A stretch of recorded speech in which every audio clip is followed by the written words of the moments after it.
February 22nd, 2020. Can we have a roll call, please? Council Agency Authority Member Harris? Absent. Council Agency Authority Member Mashburn? Here. Council Agency Authority Member Sullivan? Here. Vice Mayor, Vice Chair Beatty? Here. Mayor, Chair Roulette. I'm here. Thank you very much. We will stand for a moment of silence and we'll be followed by the Pledge of Allegiance.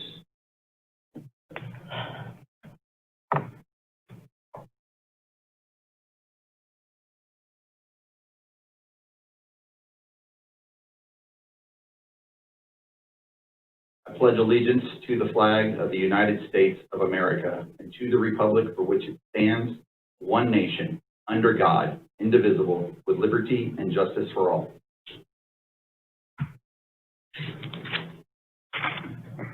Approval of the agenda. I know that we are going to take a few things off the agenda, Mr. City Manager. Yes, thank you, Mr. Mayor. We will be pulling items 6G from tonight's agenda due to the fire yesterday. We need to come back and update the scope of work on that one and bring that back at a later meeting. And we'd also like to pull item 13A up a closed session as we do not have any updates for the council at this time. With that, I recommend the agenda. Thank you. Can I get approval of agenda with the modifications? Move approval. I got Beatty and Mashburn, second. Can we get a roll call vote, please? Council Agency Authority Members Mashburn? Aye. Sullivan? Yes. Vice Mayor, Vice Chair Beatty? Aye. Mayor, Chair Roulette. Aye. Approval of the minutes.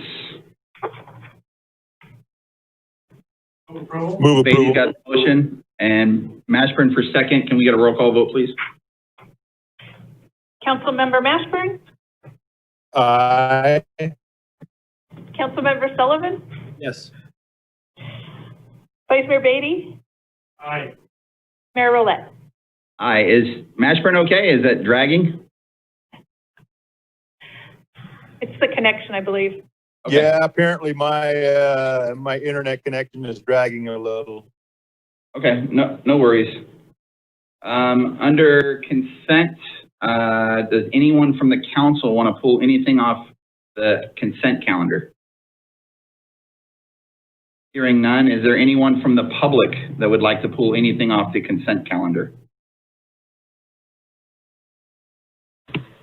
Wendy Brecken, I'll open your mic. Thank you.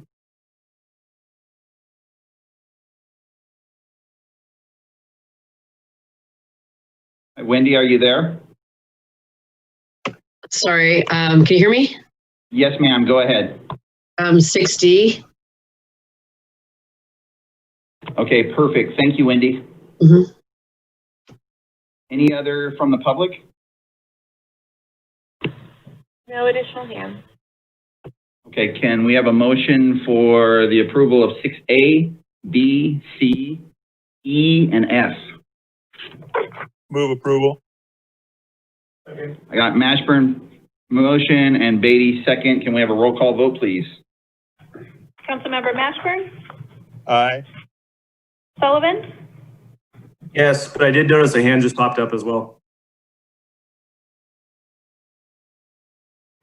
Aye. Continue with the vote, please. Vice Mayor Beatty? Aye. Mayor Roulette. Aye. We'll open the 6D up for Wendy, please.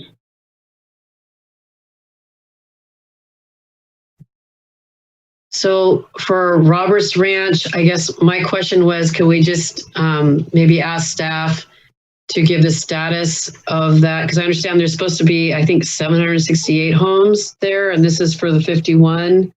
And maybe just describe what this is about and what's been done to work with the school districts, because to even put in 51 single family units is going to be more kids and their schools are impacted. Someone from the staff report back, please. Yes, Sure. Mr. Mayor. Tim, are you available? Yeah, this is Tim Burke, interim Public Works Director, and I have Brian Oxley, our city engineer. Just real quick, the Roberts Ranch development is broken up into various villages, A through, I believe, J. This will be the first village that is going to final map, which is the Roberts Ranch Village B. It's 51 units. Anything else to add, Ryan? No. And then as regards to the school district, they do have a school site that is located on the property that I believe they are in negotiations with the school district to get them that property. It will line up with, be contiguous to the site that's on the southern end of Brighton Landing and make one large school site, so that the school district will have additional property to build a school out there to serve not only Roberts Ranch, but also Brighton Landing. Any other questions you might have, I can answer. Thank you, sir. I appreciate it. I will open it up to anyone else from the public. Caller ending in 211, I'll open your mic.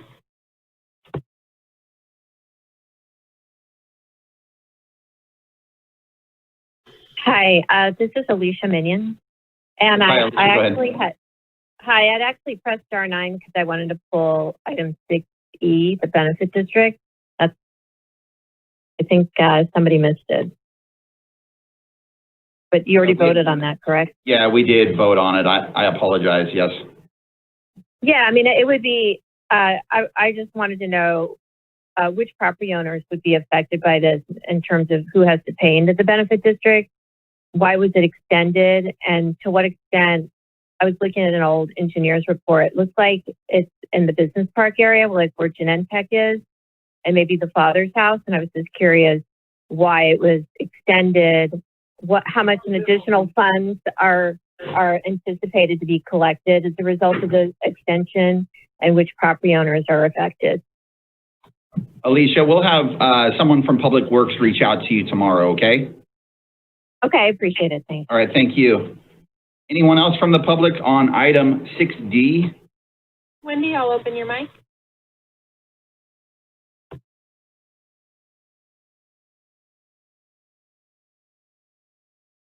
So for 6D, my question was, even if you have land that's set aside for the school, the kind of history has been that the school district doesn't have the funds to build schools, even if the land is there, because it's a lot of money. I don't know, 80 million, I don't know what it is, but something around, it's a lot of money.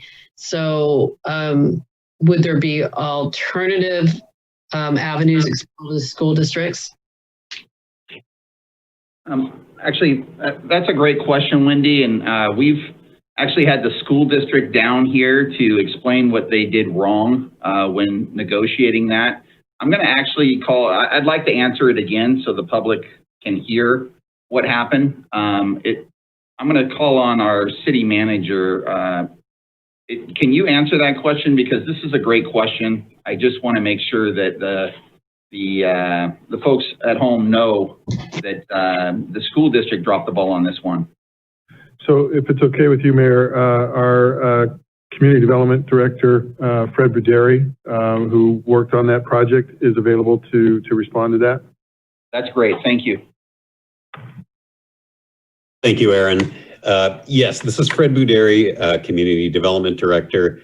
The Roberts Ranch Development Agreement provides a timing standards for the school district and the developer to negotiate the acquisition of the site by the district, and sets a time period, and I apologize, I don't recall the exact time period within which that could happen, after which the land could be designated for other school uses or potentially replan for other uses in the future.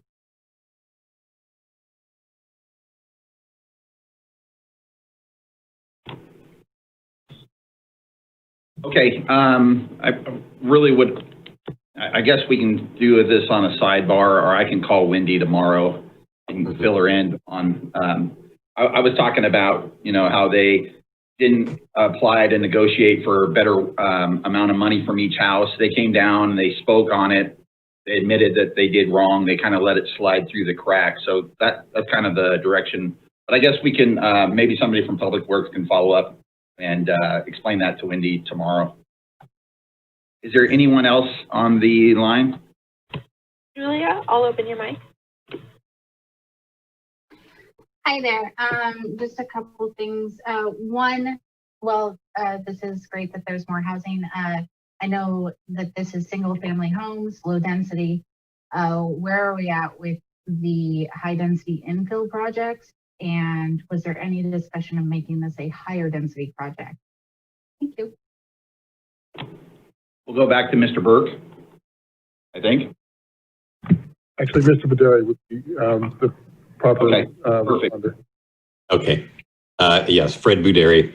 The project is low density and low medium density single family houses. It is consistent with the general plan. The Roberts Ranch development plan followed the adoption of the new general plan, which designated this particular area for low density and low medium density residential use. There are a number of infill higher density projects going on in different areas of the city, more toward the center of the city. Does that answer your question?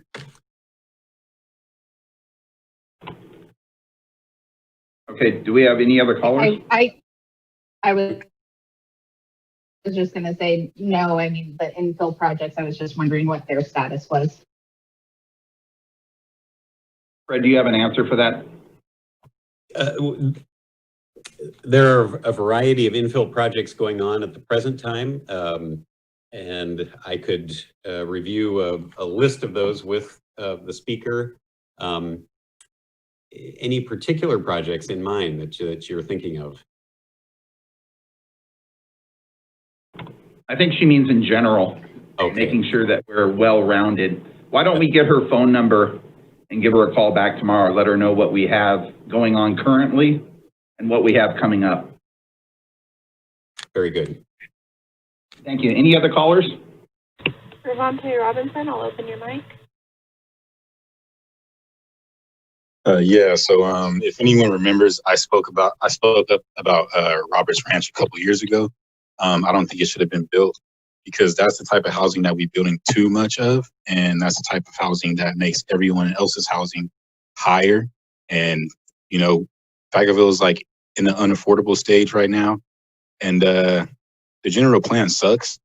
But I mean, you know, I'm just saying we need more affordable housing. We need houses that people who are from here can actually afford to live in, not just people who got kicked out of the Bay because it got too expensive over there. And that's just what I wanted to say on that. Thank you, sir. Any other callers? I see no additional hands. Okay, great. I'll bring it back to the council. Can I have a motion? Move approval. Second. Mashburn and Beatty as a second. Can we have a roll call vote, please? Councilmember Mashburn, Aye. Sullivan, Yes. Vice Mayor Beatty, Aye. Mayor Roulette. Aye. Next, we'll move to item 7, business from the floor. This is time to address the council with issues that are not on the agenda, but are within the council's subject matter jurisdiction. Do we have anyone on the line tonight? Danielle Shea, I'll open your mic. Good evening. I had a couple things tonight. One is I've been rather disturbed by some of the campaign around town, but there's one in particular that's a nuisance and a traffic hazard, and it's a sign for Beatty, and it's on Peabody Road and Marshall, the corner by the gas station there, and you literally can't see any of the oncoming traffic. So I was trying to look into, it was really hard to find the information, but I was trying to look into statutes or some kind of guidance for campaign signs. But it's in more than one area of town, but the one on Peabody and Marshall is the most pressing. It's completely blocking traffic, like if you're looking to turn onto Peabody Road.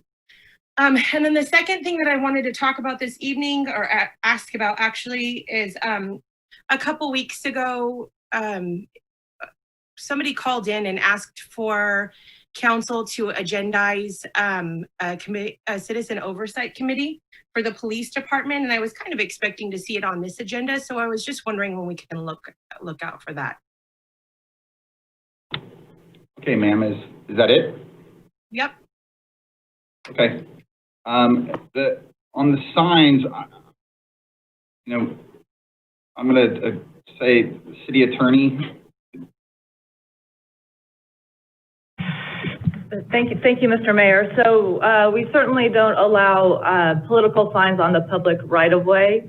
To the extent it's on private property, it's up to the private property owner. I suppose if there are, if it creates a traffic hazard or a safety hazard, then we could work with the private property owner to address that.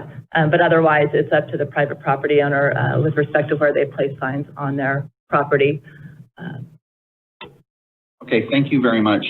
Do we have any other callers? Chris, I will open your mic. Yeah, hi, this is Chris. I actually spoke at the last meeting regarding my sister, Giselle, and what happened to her on the night of the 16th of August when she was taken to an undisclosed location by VVPD and told that we wouldn't find her. So I just wanted to let you know that I haven't forgot about the issue, and you will continue to hear from us about it. Thank you. Thank you. Anyone else on the phone tonight? Marjorie, I will open your mic.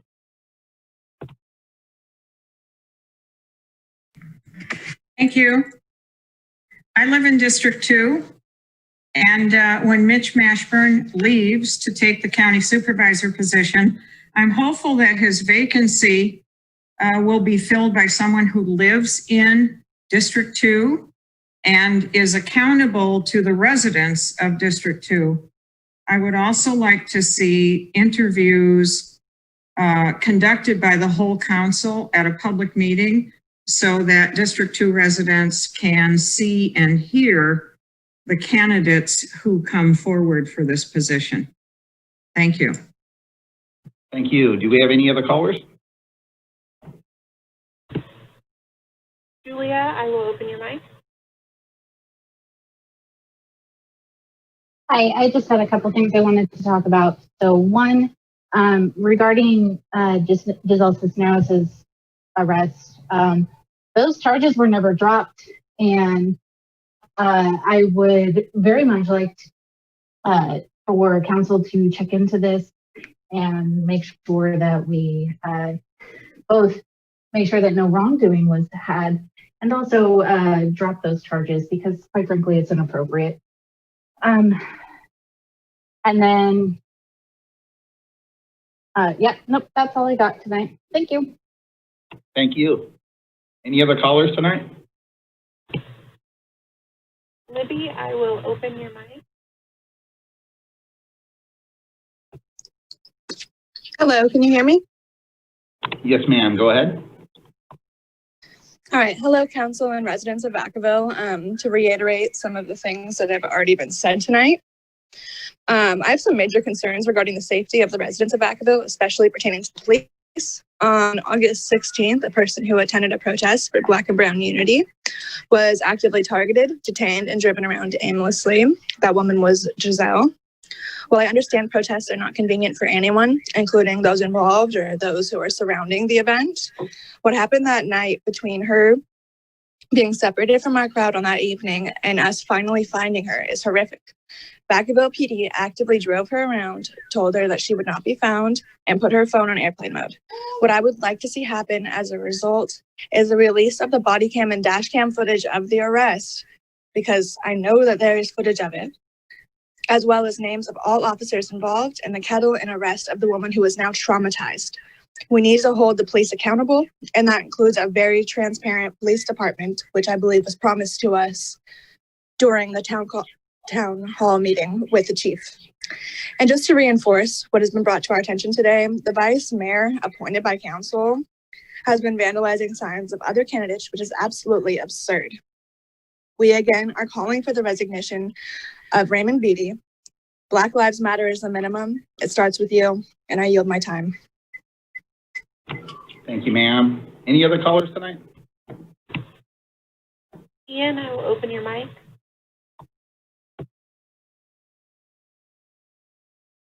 Hello? Yes, sir. Go ahead. Hi, my name is Ian.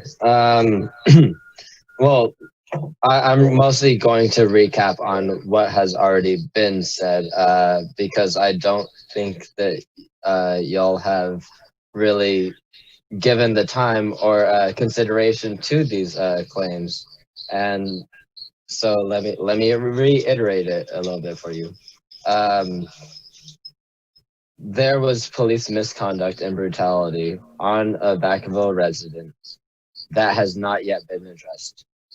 Address it. Let's agendize now. Okay? And I'm just a humble resident of Vacaville. I'm just a humble clerk. But I know right from wrong. And I expect persons of your level to appreciate and be responsible for those. This is getting out of hand. It's been out of hand for a long time, apparently, for about since 2018-ish.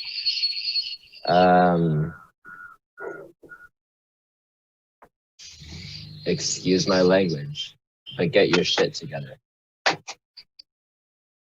was in my time. Do we have any other callers? Okay, I will open your mic.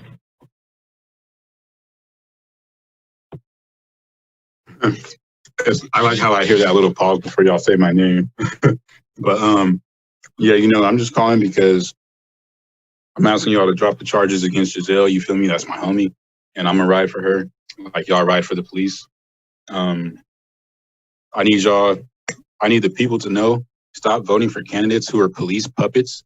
If you see those big ass signs and they say endorsed by VPOA, do not vote for that person. They're a puppet and they don't give a damn about you. The police, they need to apologize for their actions against Giselle, but they're not gonna do it. I already know that. And you see, we're out here fighting for something. And that's why a couple weeks ago, you saw us on the news because we was out there fighting in 475-degree weather. This town, it just really seems to have a hard time doing the right thing because we have this backwards ass conservative city council. Public safety is more than just giving the police everything that they want and licking their boots. And I'm just going to warn you now, we're going to keep the demonstrations going. Even if the council is trying to shut us down and wants to threaten us with arrest and all that, we're going to keep it going. We fighting for something, all right? We're in the streets, we're inspiring people, while y'all are just making all the cool people want to leave Vacaville.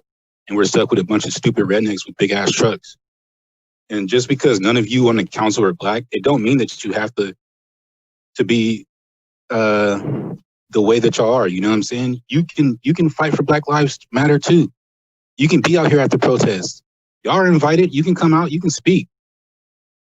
And the Vaca vibe, you feel me? We're on the rise because we're out here fighting for something. And I know if any of y'all have met me before, you know that I hate Trump supporters, but I don't get online and try to justify their deaths or talk about running them over or shooting them or any of that like they do to us. We've had so many counter protesters for months now, and not once have we beat none of them down. Not once have we broken any windows. We have not been violent. We've had so many protests that we've kept peaceful. All the violence and all the hate has come from the opposition. I have to fight for my people because y'all won't. And the city council always try to act like they know everything. How come when I hit up the people that I know in the city council, nobody could tell me why Mark Ferrara showed up at my door? Why did the police show up at my door? Y'all still never answered that. They never answered that. Why the hell did that happen? That shit's not cool. That's it. Thank you. Next caller? Caller ending in 211, I'll open your mic.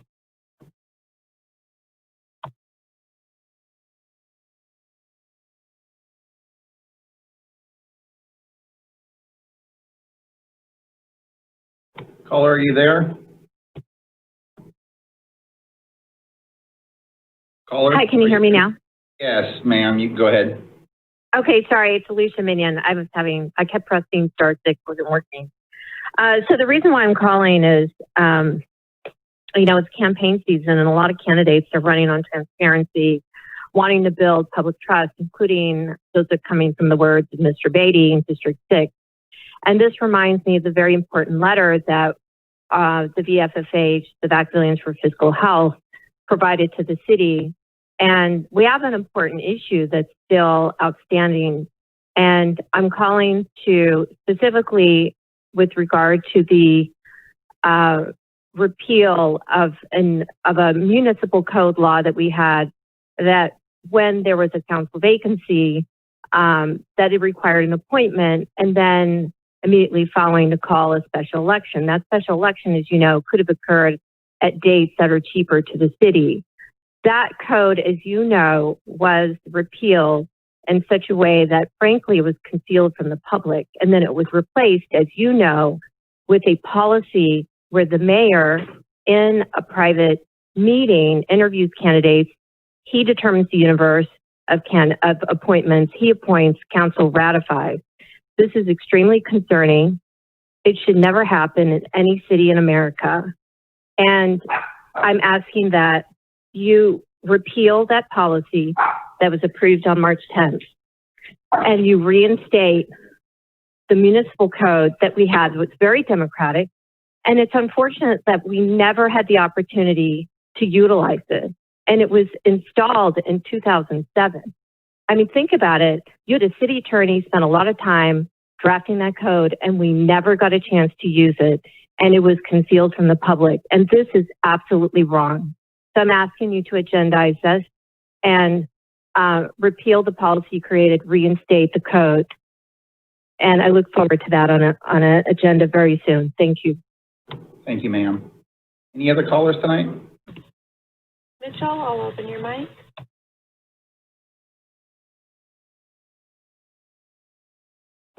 Hello. Yes, go ahead. We can hear you. So yeah, I'd like to address the kidnapping of Giselle on August 16th. It just seems like for the police to do something so outrageous that they would assume that they could get away with it. And the only reason they would assume if they could get away with it is because they have got away with it. And that's something that I think you guys should probably look into, because that is disgusting and you should be ashamed. And that's it. Thank you. Any other callers tonight? Wendy, I'll open your mic.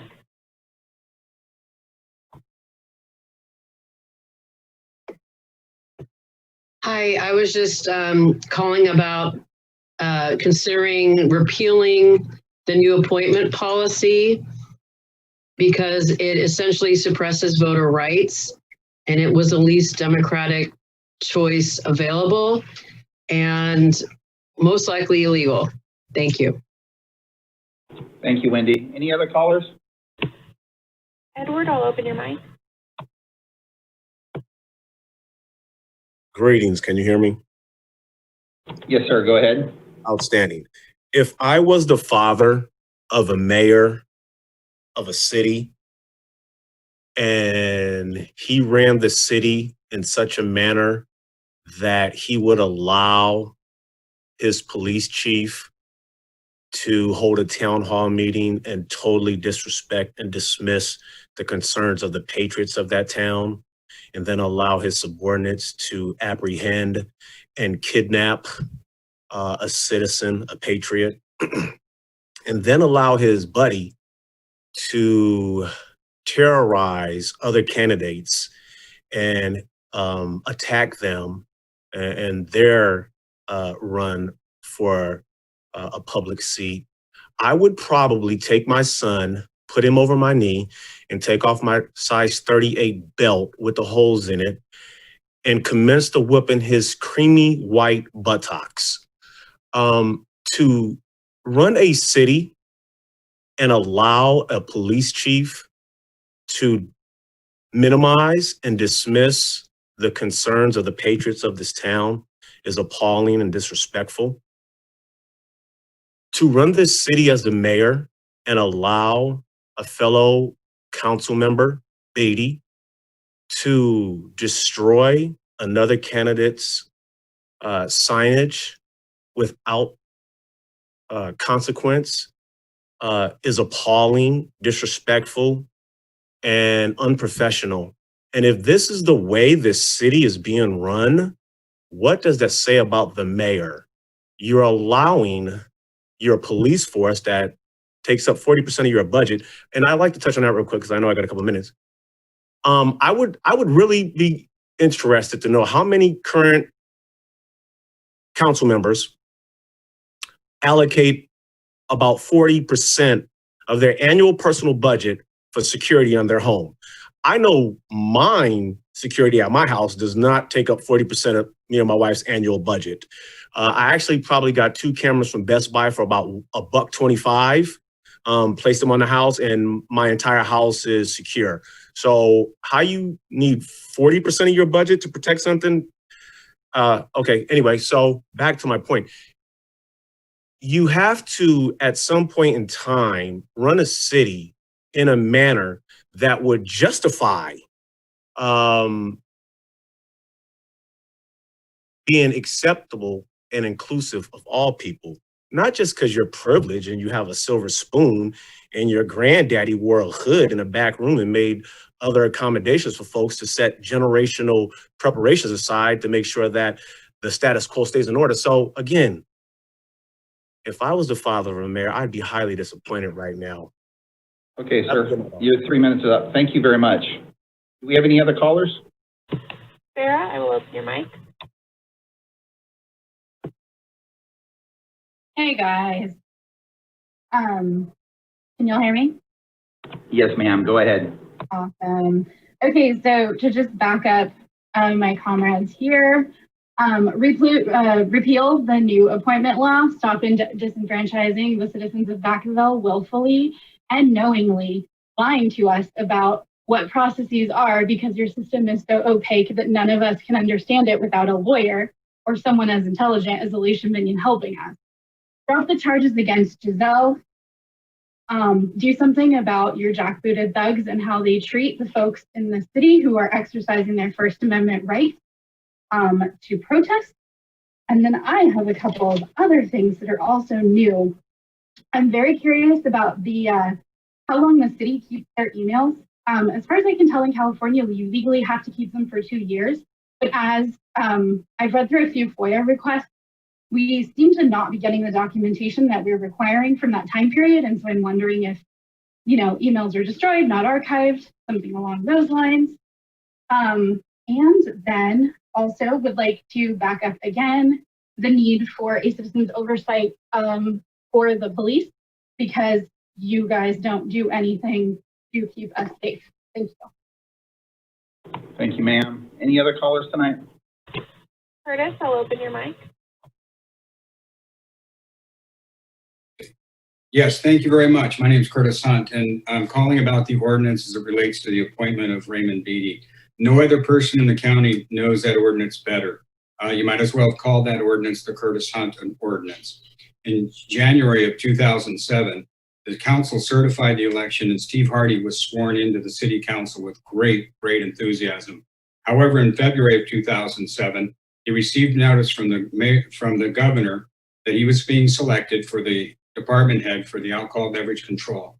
In March of 2007, he sought clarification from the governor's office and a legal opinion from the AG's office about whether or not he could serve both as the Vacaville City Council member and the department head for the alcohol beverage control. In April of 2007, he was told that he no longer could hold the council office. And as joyfully as he accepted the nomination, he tearfully resigned in April. At that point, the council had no choice but to decide to appoint somebody. I was fortunate and humble enough to get the appointment. But let's be real, a 3-year, 8-month term is a highly unusual appointment. In September of that year, I asked the Mayor Augustine to place an item on the agenda that would cover council appointments for future council members. We approved a hybrid appointment schedule, which would provide the council with the opportunity to appoint with the understanding that the appointed person would either run for election or there would be an election that would take place in which the person would be placed on the ballot. I would like to know what happened to that because I know we didn't appoint anybody in the 12 years. And I would suspect that that ordinance wasn't followed. I have 2 requests tonight. One is I'd like you to rescind the new order that allows the mayor to interview candidates and the council only to ratify candidates. That form of government is more associated with a strong mayor, usually in charter cities and not in general law cities. Secondly, I would ask you to modify that ordinance that would allow a appointment process from District 2. I think that's only fair to have District 2 represented for the vacancy of Mish Mashburn. And thank you very much. Thank you, Curtis. Any others on the line tonight? I have another hand from Ian, and I have a caller ending in 700. Ian has already spoke. You can only speak once.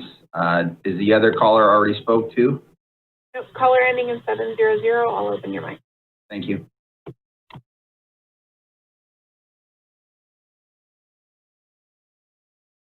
Hello, can everybody hear me? Yes, ma'am. Go ahead. Hello. So I would just like to request that you guys drop the charges against Giselle. The fact of the matter is you have a majority of the people in your city terrified of the police. They don't believe that you guys are doing anything for the community. So I'd really like to know what the point of these city council meetings are if you guys aren't doing anything for the community at large.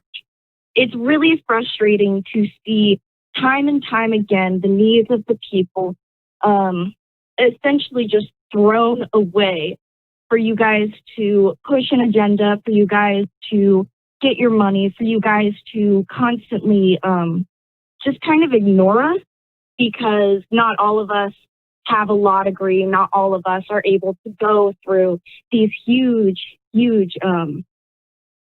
not even just the agendas, which can be super frustrating, but just like all of the city ordinances, all of that. And you guys, seriously, it's so frustrating that you can't make this any easier. It's like you're trying to make this difficult so we don't have rights. Okay, that is what it comes down to. Drop the charges. I yield my time.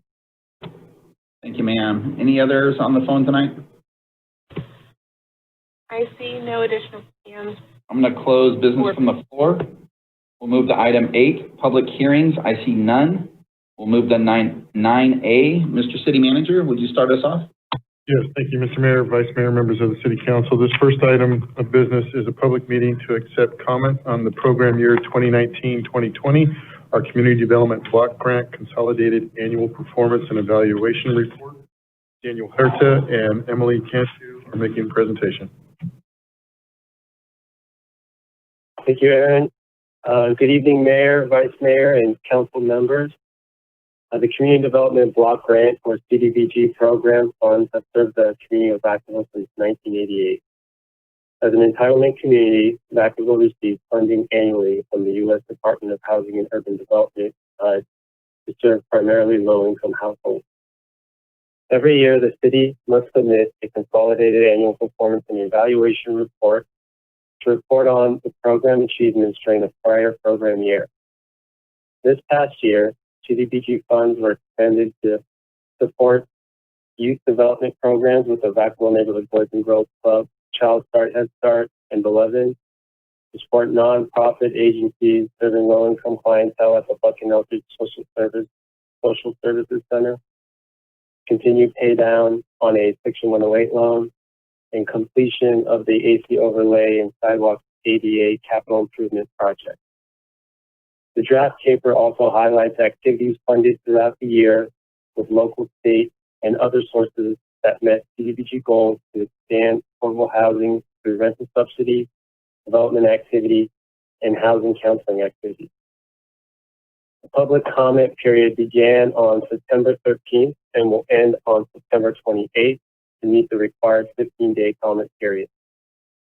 Since the comment period began on September 13th, no comments have been received. Comments will be accepted during this program of this public meeting and will continue after this public meeting until the end of the comment period on September 28th. All comments received will be incorporated into the CAPER. The CAPER will then be presented to the City Council for consideration at the October 2017. There are no funds requested for this item. The budget for any expenses related to this item are included in the Housing Services Annual Operating Budget. Staff is recommending that the City Council accept any comments and provide any comments to the draft CAPER, and staff is also available to answer any questions. Okay, thank you. Anyone from the council would like to comment on 9A? Seeing none, we'll open up public comment. Anybody from the public would like to speak on 9A?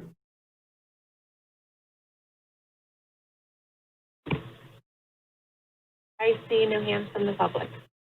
Okay. With that, I guess we don't have any direction. I guess everything you're doing is fine, and we will move to item 9B. Mr. City Manager. Yes, thank you, Mr. Mayor, Vice Mayor, members of the council. This is a resolution of the City Council approving next spending funds of state care funds for the upcoming year. Ken Messamia, our Finance Director, will provide you with a brief presentation. Thank you, Mr. City Manager. Good evening, Mr. Mayor, Vice Mayor, members of the council. The following item is a request for council's consideration of the use of CARES funding for a COVID recovery strategy plan and for economic and housing support. Next slide, please. To start, here's some additional background information on the CARES funding received by the city. As part of the fiscal year 2021 State of California budget, the state allocated $500 million to cities in coronavirus relief funds based on city population. The city's allocation is slightly over $1.2 million. The funding is to be used to cover expenses related to the health and safety impacts of COVID. Some examples of eligible costs would be payroll costs of employees dedicated to pandemic response, PPE costs, food programs, testing, economic or housing support as well. The spending of the CARES funding must be reported to the state. Earlier this month, all cities had to submit their first report for expenses incurred from the March 1st to June 30th period. And funding for the program must be used by the end of December. So far, our $1.2 million allotment has been used or committed to the following areas. So $620,000 for personnel and supply costs incurred through June related to pandemic response, $50,000 for homeless sheltering, which was approved by council at the July 28th meeting, $250,000 for the small business grant program approved by council at the August 25th meeting, and then $12,600 for the senior hot meals program, which was also approved by council at the August 25th meeting. We are requesting council's approval for 2 additional uses this evening, and I will now hand the presentation off to our Economic Development Director, Don Burris, who will talk about the first program. Thank you, Ken. Good evening, Mayor, Vice Mayor, and council members. Don Burris, Director of Economic Development Services here. This evening, we've come before you to ask for an allocation of funding for the Economic Development Department to prepare a COVID recovery strategy for the city of Vacaville. As we all know, and again, I don't want to sound like I'm preaching to the choir, but We know that Vacaville, along with many cities, their economies have been shattered since March of 2020 when the COVID-19 pandemic started and the shelter-in-place order was put in place. The hardest hit businesses and the largest employee layoffs have occurred in the retail, restaurant, and hospitality industries, of which the city of Vacaville has a higher portion of businesses and employees than any other sector in the city. The city's taken several actions to kind of help mitigate what's happened to the business community.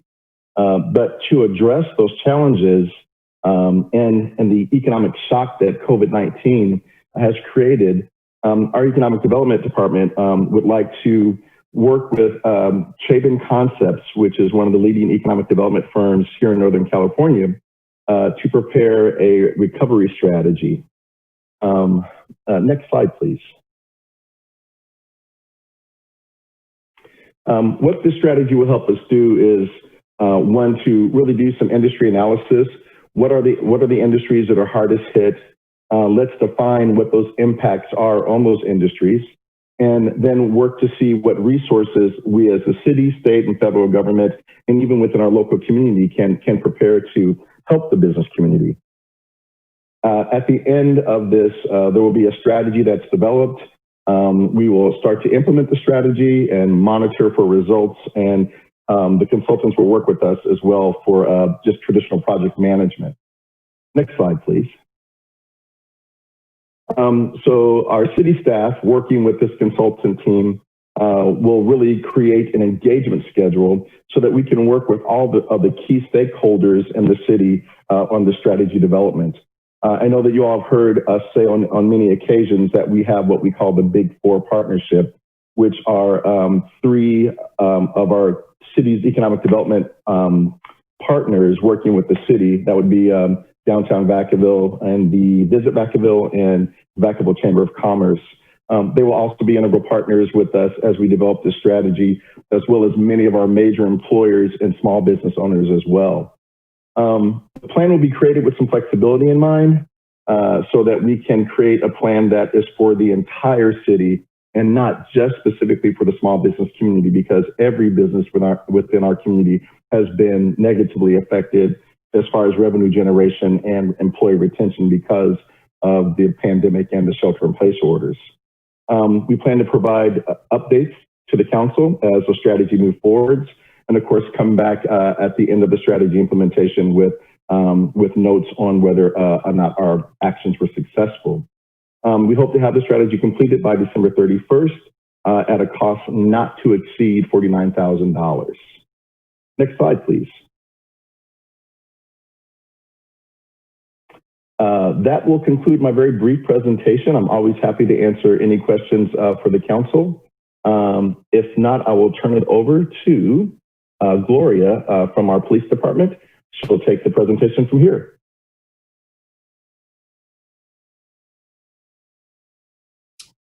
Hi, good evening, Mayor and City Council members. I'm Gloria Diaz, Clinical Services Administrator for the Vacaville Police Department. And tonight I'm asking for the Family Resource Center, requesting $50,000 to provide directly to families. As you heard from Mr. Perez's presentation, our community was hit very deeply because of the high amount of retail and service delivery jobs we have in our community. So also those families that work in those industries are being adversely affected. So this funding would go directly to those families. We foresee a $1,000 limit for providing them rent and or combination of rent, utilities, and food. We foresee servicing or assisting 50 families or individuals, approximately 100 children from being dislocated because of their inability to pay rent, utilities, and some food insecurity as well. Next slide, please. The criteria for receiving the assistance is a letter or some kind of form from their current or previous employer stating how their job loss or a decrease in the number of hours is was affected by COVID. And that would set the assessment going for each family. It's just getting a sense from the family, from their employer, how COVID has affected them. Definitely if the person or family is requesting assistance with their rent, we would need a current lease, either for their apartment or home for here in Vacaville. And then we would need a letter from their landlord explaining the amount that they owed, and also a tax assessor statement from the landlord showing proof that they're the owner of the apartment or the home. Also, in assisting us with assessing if the family is eligible for this funding is having a copy of the utility bill showing the late payment. And we've done this already. These past months, we've gotten grants from United Way Bay Area, and also from First Five Solano, starting from March. And so we use the same criteria to be able to service those families March to June. We would use all of the funding starting now until, if you approve it, until December 31st. And we'll be able to come back and also report out the number of families we worked with and how much assistance each received. That ends our presentation. If you have any questions of any of us, now is the time. Thank you. Thank you very much for the presentation. Anyone from the council would like to address anything? Seeing none, hearing. Oh, I'm sorry. Is this Mashburn? No, this is Nolan. Nolan, go ahead. Mr. Sullivan, go ahead. That's okay.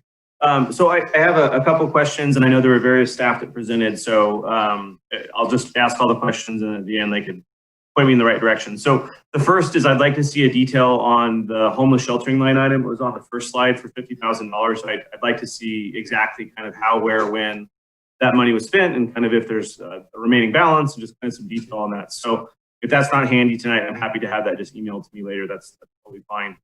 I think the other thing that I wanted to kind of bring up, and I'm not sure if now is appropriate or later when we talk about our response is appropriate, but I would like to continue to see, and I think city staff are already doing this in a really awesome way, but continue to enhance our strategy on expanding outdoor eating spaces and outdoor public spaces for private business use. So whether that's yoga in the park, whether that's us shutting down chunks of main streets to allow for outdoor dining, whether that's really creative ways to use outdoor city spaces for retail, really encouraging and kind of positively encouraging good behavior and good social distancing and doing whatever we can do from a city to make that happen. And so I'm not sure if we need to set aside some funding to do that, but I think that would be a great use of the funding.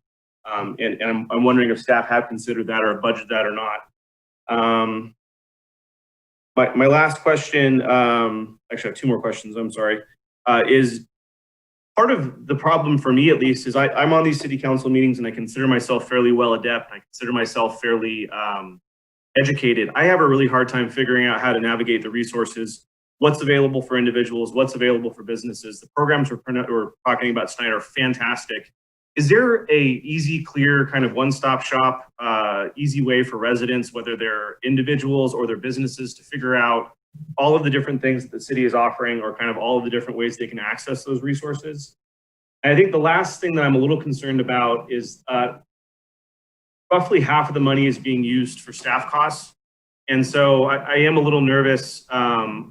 And I'm also kind of curious as to how much of that funding actually needs to go to staff or is actually stuff that should be or could be funded out of the general fund. And really how much of that stuff should be going to the businesses in Vacaville that are failing, to residents who can't pay their rent, to things of that sort. With over 50% or roughly 50% of the funds going to staffing costs, I am sort of curious as to what that's paying for. And then my last comment, and I know I'm kind of rambling on here, I apologize, but we really need to turn up the heat or turn up the urgency on these efforts. Not being critical of staff at all, I think you guys have done a wonderful job, and COVID has been a very scary and different experience for all of us, but really it took us 6 months to get our loans out the door. Now we're talking in December to have this other study done. Businesses are failing today, people are being evicted today, people need help today, and so we really need to up the urgency and the speed of our resources. And so whatever we can do to support staff, whether that's, contract additional help or up the urgency and the speed at which we're delivering these benefits and resources, we really need to do that. We're 7 months into the crisis, and it feels like we're just getting started on some items. So I just wanted to express some urgency there. So I know that was a whole mouthful. So to recap, I'd like to see a line item of the 50K in homelessness. I'd like to see some urgency on our efforts to speed things up if we can. I'd like to see an enhanced strategy for expanding outdoor eating spaces and outdoor public spaces for private businesses. Do we have a spot where businesses and individuals can navigate and find these resources easily? And lastly, do we really need to spend half of this money on staffing costs that maybe should have been funded through general fund or other funds? How do we preserve this funding to be used for businesses, individuals, and the community that really, really need those dollars? So I know that was a mouthful. Those are my 5 questions. Mr. City Manager, can we get a staff member to answer Councilmember Sullivan? Yeah, so I'll take a stab at a couple of these if I could, and I'll have Emily correct me if I'm wrong, but I believe that the 50,000 that is referenced there is for preserving Project Room Key to keep that going during that time frame that was operating. With regards to the use of outdoor space for increased business activity, we actually have a discussion on that on a later item on the agenda that we can talk about that in some more detail, but we can certainly address that in more detail then. As far as essentially providing a central services location for all of the business assistance, I believe we have some good information on our webpage, and I can have Don Burris speak to that in more detail. And we can also speak to how we speed things up in terms of the urgency related to those efforts and our outdoor business efforts on that separate item. And then lastly, if I can have Ken talk to the comment about the half of the revenue going to staffing costs. Ken, can you take that part? Yeah, sure. So I can lead off with that regarding the staff costs. Thanks for the questions and comments. So regarding the staff costs, that very first report that we had to submit to the state is from that March to June 30th period. We didn't have a small business grant program or some of these other eligible uses. We did not kind of have any expenses in that time period.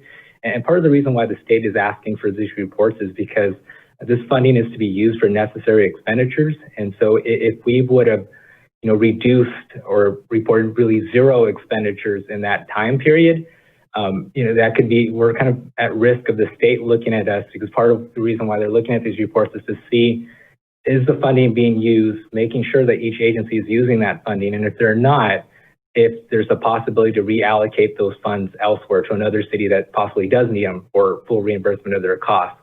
And so since we did not have any expenditures from March through June in any of these other categories, but we did have a lot of expenditures that exceeded really the 600+ thousand that we used for it, we reported the 600K or half of our allotment and cost recovery to show the state that we have this plan in place to fully utilize the funds. And really the thought process was that we would use half of the allotment to cover our cost recovery, and then the other half of the allotment deemed more for like the direct assistance program, so like the small business grant program, the hot meals program, and like the items this evening. And so that was the thought process behind it.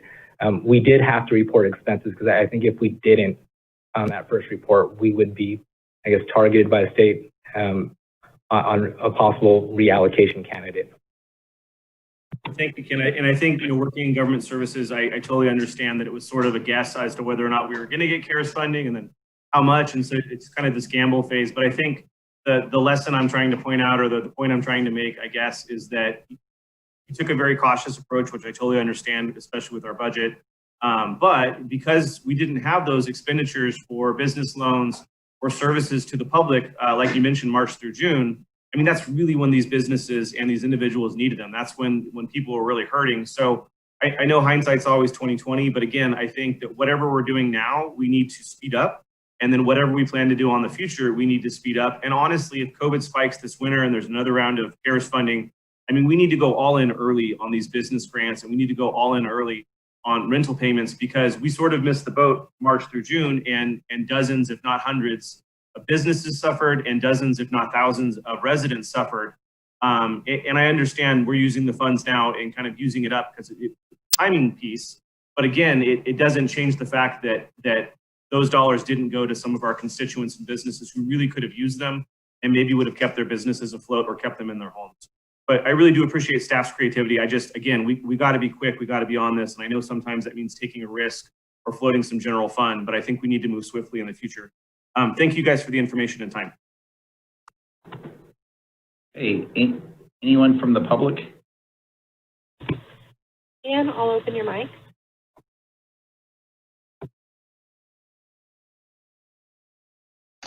Hi, can you hear me? Yes, sir. Go ahead. Hi. Well, so to reiterate some other points on the transparency of that 50K stimulus plan to help out. Yes, I believe that the residents of our city should have an up-to-date, transparent toolkit to monitor these types of things. Although everything on the Vacaville City website is Windows XP level. Like it's infuriating for everyone to discover what's going on, especially with city budgets and funds and stuff. And let me put a little perspective in. $50,000 is 1/8 of 1% of the police budget currently. That's all. That's my time. Goodbye. Thank you very much. Do we have any other callers? Curtis, I'll open your mic. Yes, I have a question. I think the public has a right to know a little bit more about the 650K or 620K. And the answer that it was done to provide administrative support for the small business grant is not adequate in that the small business grant's 250K. So I think the public has a right to know what the 620K specifically has been spent on and whether or not it was used to supplant some of the current offerings. If it was just people's time, and we're already paying for that in the general fund, that 620K could go to people who are really, really hurting as a result of this horrible pandemic. The other question I have, and I'll take this off if there's interest, is I thought the 250K that we were doing for the economic stimulus for small businesses in terms of their recovery was going to come from the CDBG grant and not the CARES program. Great question. Can someone answer that for Curtis, please?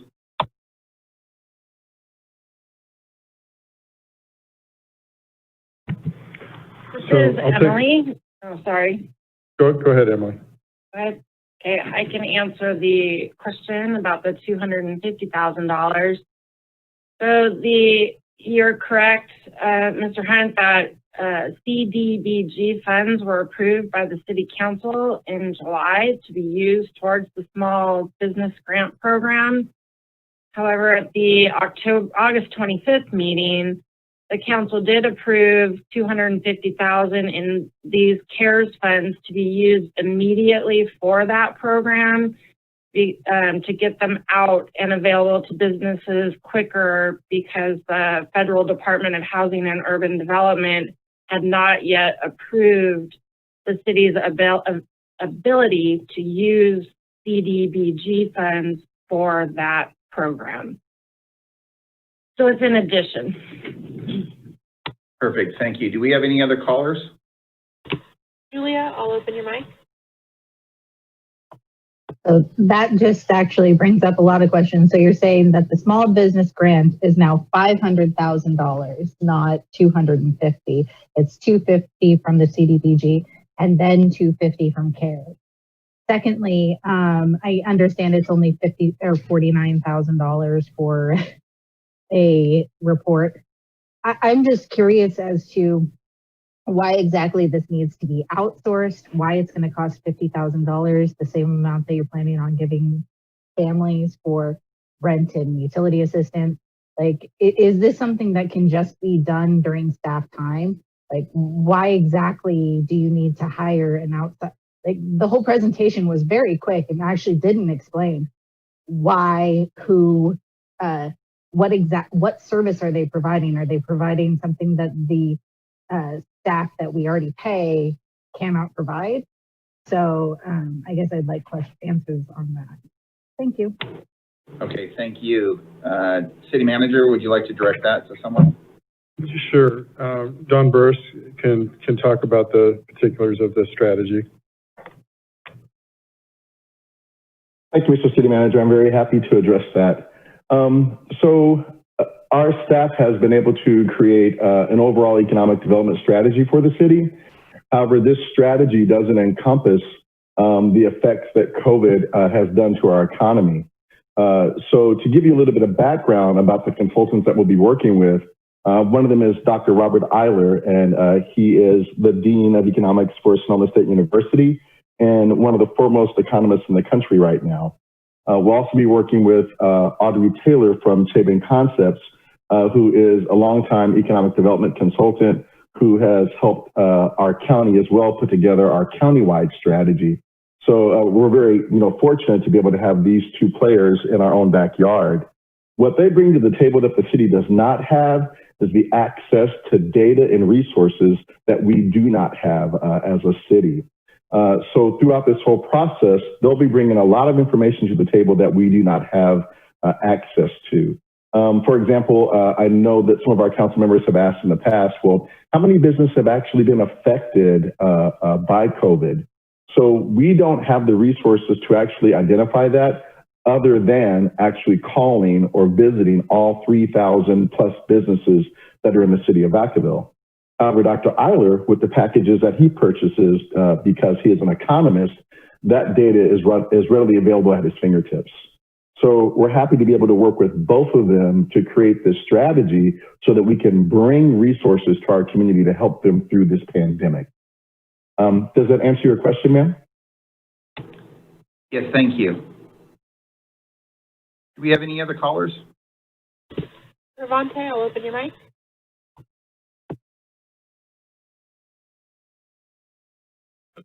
Y'all hear me? Yes, sir. Go ahead.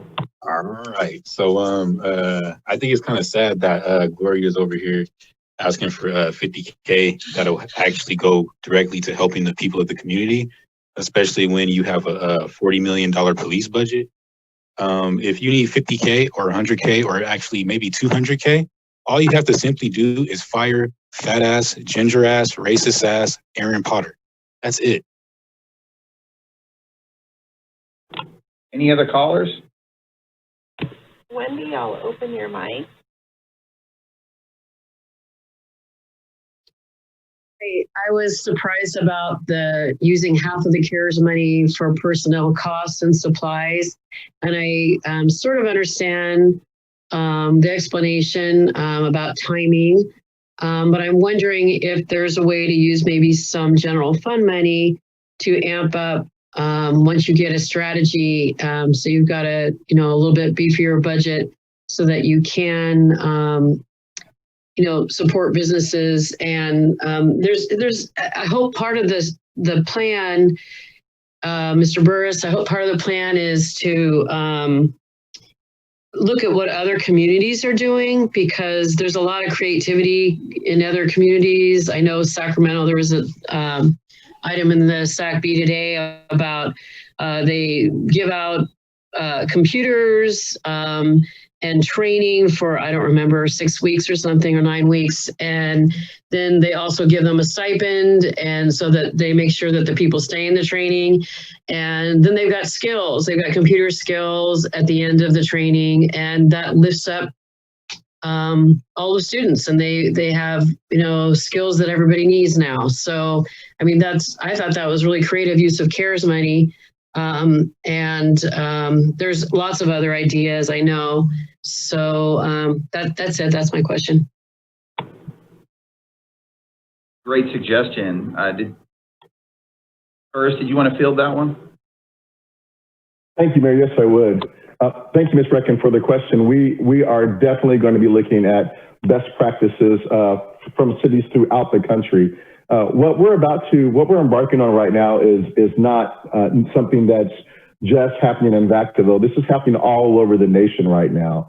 And my colleagues in economic development, we are in constant communication on what's being done in their communities, even outside of the United States, for us to be able to help our business community. So yes, we will be looking at best practices from all over the United States to come up with a really good strategy.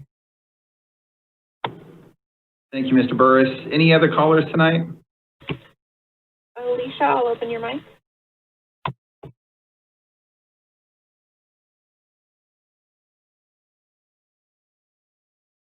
Hi, it's Alicia Minion. I have a couple questions I didn't have clarity on based on the presentation. The staff report says in this initial report, the city claimed approximately $620,000. And so I was wondering, when you claim that, is there detail of what the how the $620,000 is comprised? So I'm curious on what the detail is, what it said that you submitted to the state. And then also this initial allotment, because you accepted the $620K, does that take away from some sort of cap? I mean, I'm sure there's not some unlimited amount that you can claim and get reimbursed for. So does this 620 take away from the overall opportunity to receive additional funds? Also, the $620K, I'm assuming when you made the claim, it was for salaries and personnel, but do you have an opportunity to retroactively change the purpose and of that fund? So could you actually use that funds for a different purpose, even though, despite the fact that you might have made a claim for another purpose? And then if you keep the $620K, how is it being allocated to the different departments? Because you have a particular budget. Are any of the budgets being changed because you're receiving additional funds that arguably could be subsidizing certain departments? Thank you. Thank you, ma'am. Mr. City Manager, do you want to direct it to staff? Yes, Ken, that's me, has the answer for that one. Thank you, Mr. City Manager. Thank you for the questions. So for the first question regarding the details, so for the initial report, there are categories that we report under, and it's really high level, so we put a dollar amount in that particular category. So for the $620,000, we reported under public safety and public health costs related to responding to the pandemic. And then what's eventually going to happen is that when we get audited, they're going to look at payroll reports. And so those payroll reports for those individuals that are responding to the pandemic, that's going to be our backup when we get audited. But for this initial filing, they did not require us to upload that. Regarding the cap, I'm not aware of how this 600,000+ or whatever we claim, I'm not aware of that affecting our cap at all or anything of that nature. And then for the budget, so this will be credited back to the general fund departments that are responding to the pandemic response. We're not adjusting the budget for it. And I'm not sure if maybe one of the questions related to that is that, does it give the departments more money to spend in fiscal year 20? Well, since we're crediting this after the June 30th, after the fiscal year is pretty much over, this isn't going to allow departments more budget to spend or cover any sort of deficit. This is really something that it's related to the CARES response. We're crediting the costs related to the pandemic response, but it's not really adding additional budget for departments to spend in fiscal year 20. Okay, thank you. Do we have any other callers tonight? Libby, I'll open your mic. Hi, can you hear me? Yes, ma'am. Go ahead. All right, hi. I more so have some concerns. I am a restaurant worker. I'm a server. I work for a small business, and my business has been doing their very best to protect us, and they've been doing an amazing job, I have to say. My business has. But what I've seen from Vacaville already is that there's already been a super weak response to a global pandemic. I mean, you can go downtown and see, primos cutting hair inside the salon in the middle of the pandemic when hair salons weren't even supposed to be open. If you look at what is now KB's Sports Bar, I don't know, it used to be Huey's. They've been open serving drinks for the past week, maybe the last 2 weeks.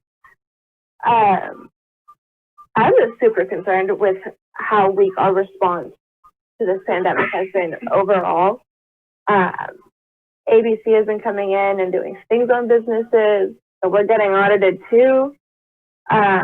I don't know why it's taken so long to see anything being actually done here. We still don't even have like a mask mandate.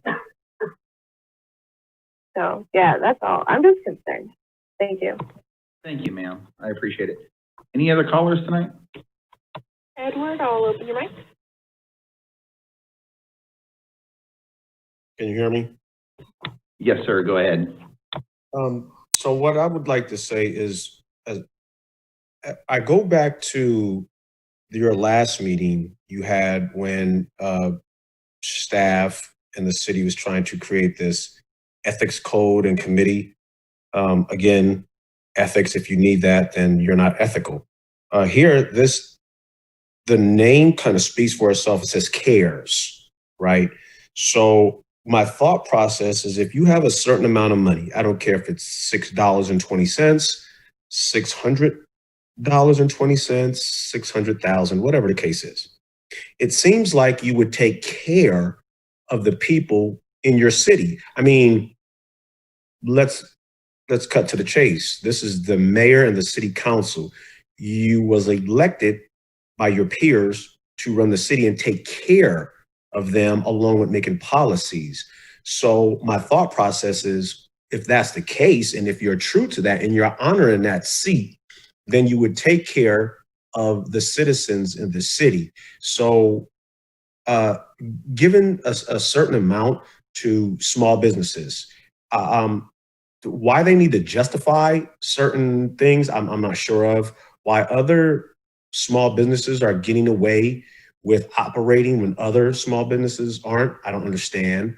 When it comes to the dissemination of the funds, I know it was one of the slides, I don't know which page number it was, but one of the slides said you needed a bill with your address on it. It shows that you're late. Well, unfortunately, those in need may be houseless, and so they won't have a bill. And then also some of those in need may be living with some other person, not necessarily a family member. So they don't have this bill that they need for proof of assistance. So I think there's just too many loopholes. And then at the end of the day, my real concern is that a lot of this CARES money that is designed for the patriots of this city will go to the silver spoon folks who run the city and who do not need that money. And then all they're going to do is just buy a truck so they can run over people's signage and whatnot. So, I mean, we really have to be clear on the words that are used and how they're used and the words that are omitted. So again, please, it's the word CARES. It's a real simple project. You have a certain amount of money, pass it out to the people that need it and stop making it a loophole situation where at the end, when everything gets back to normal, because it will, there's not going to be no receipts for this money. There's not going to be any tangible evidence of this money. And then all of that CARES money will never get to the people that it needs. That's my concern. Thank you, sir. Do we have any other callers? I have no additional hands. Okay, I'll bring it back to the council. Entertain motion. Moved. I got Beatty as a moval. Second. And was that Sullivan or? Okay. I got a motion in a second. Okay, Mashburn as a second. Can we have a roll call vote, please? Councilmember Mashburn? Aye. Councilmember Sullivan? Yes. Vice Mayor Beatty? Aye. Mayor Roulette? Aye. We'll move on to 9C. Mr. City Manager. Thank you, Mayor, Vice Mayor, members of the council. This item is the next installment of council policies and procedures. Our city attorney, Melinda Stewart, will be making a presentation. Thank you, Mr. City Manager. Good evening, Mayor, Vice Mayor, members of the council. The item before you tonight is the continued review of the draft City Council Policies and Procedures Manual, which we started at your last meeting. We'll be focusing tonight on sections 2 and sections 3A. Next slide, please.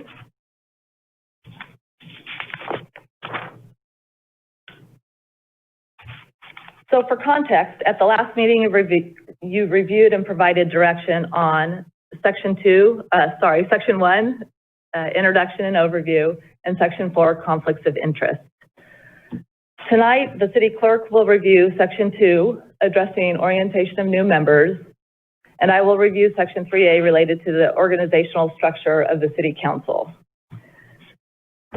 At the end of the presentation, we'll be asking for any overall direction from the council on any specific direction on a couple of particular sections, which we will point out as we go through the presentation. And with that, I will hand it over to our city clerk, Michelle Thornbrew. Thank you, Melinda. Good evening, council, mayor, and council members. Next slide, Crystal. So tonight I'm going to go over the orientation of new city council members, and most of this is driven by governing documents such as the Elections Code and the California Government Code. So the timing of seating newly elected council members is really governed by the Elections Code, which gives the registrar's office 30 days to certify the election, and then the council would have to seat at the next regularly scheduled meeting after the canvass of election is completed. So that usually falls at our December meeting, which is when we generally have newly elected members take the oath of office and be seated. The next section for pre-installation considerations is found in the Government Code. And basically that is covering the Brown Act, stating that newly elected officials who have not yet been seated are subject to the Brown Act requirements. And this is important because many people believe that a meeting is an agendized regular meeting of the City Council. However, the definition of a meeting is a meeting occurs anytime a quorum of the City Council discusses public business that is within the City Council's jurisdiction, regardless of the location or means of communication. So an example could be what they call a serial meeting, where council members might be communicating by emails or text or phone conversations, or even in person, where they might be discussing items back and forth amongst one or two of them, but then others are back and forth with others, and by that, a quorum is deliberating on city business. So that can really easily happen with a newly elected official if people are not aware that they are actually now subject to the Brown Act. Next slide. And then finally, this kind of gives an overview of the orientation process that we provide for newly elected council members. While it's the responsibility of new council members to become acquainted and comply with guiding documents of the city and other various governing codes pertaining to elected officials, the city desires for its legislative body to be successful, and to that end, the city manager, the city attorney, and the executive staff make themselves available to provide an orientation and review pertinent documents and other information with all new council members. And by way of this document, we will also be developing a list of items that will be available to all council members for reference and help with conducting city business. So a lot of the types of things like that community development uses for land use, that Public Works uses for various standards, operating standards and things of that nature, as well as any previously approved council adopted policies and the budget and things of that nature. So hopefully this will provide a really good package of information to newly elected officials. And with that, I'll hand it back over to Melinda. Very good. Thank you, Michelle. So the next slide, please. So the next section, Section 3A, addresses the organizational structure of the City Council. And the first subsection describes this council manager form of government that the City Council adopted back, I believe, in 1967. The policy reiterates that the City Council, as the legislative body, is responsible for setting policy, and the city manager is responsible for administering that policy and running the day-to-day operations of the city organization. The specific duties of the city manager will be included, they're included currently in the municipal code, and they'll be covered in a future section of the manual. The next section, the next subsection, deals with composition of the city council, and it addresses the transition from the current 5-member council where all 4 council members and the mayor are elected at large, to a 7-member council where the 6 council members are elected by districts and the mayor is elected at large. The subsection also recognizes the vice mayor position. It recognizes that you need a majority of the council to take action. It confirms that while the mayor and the vice mayor in the mayor's absence may have some additional administrative or ceremonial functions, all votes of the council, the mayor, the vice mayor, all those votes carry equal weight, and there's no veto power. And lastly, the subsection addresses that a majority vote binds the city council, and that is the direction of the city council, and staff follows and acts on that direction. Next slide, please.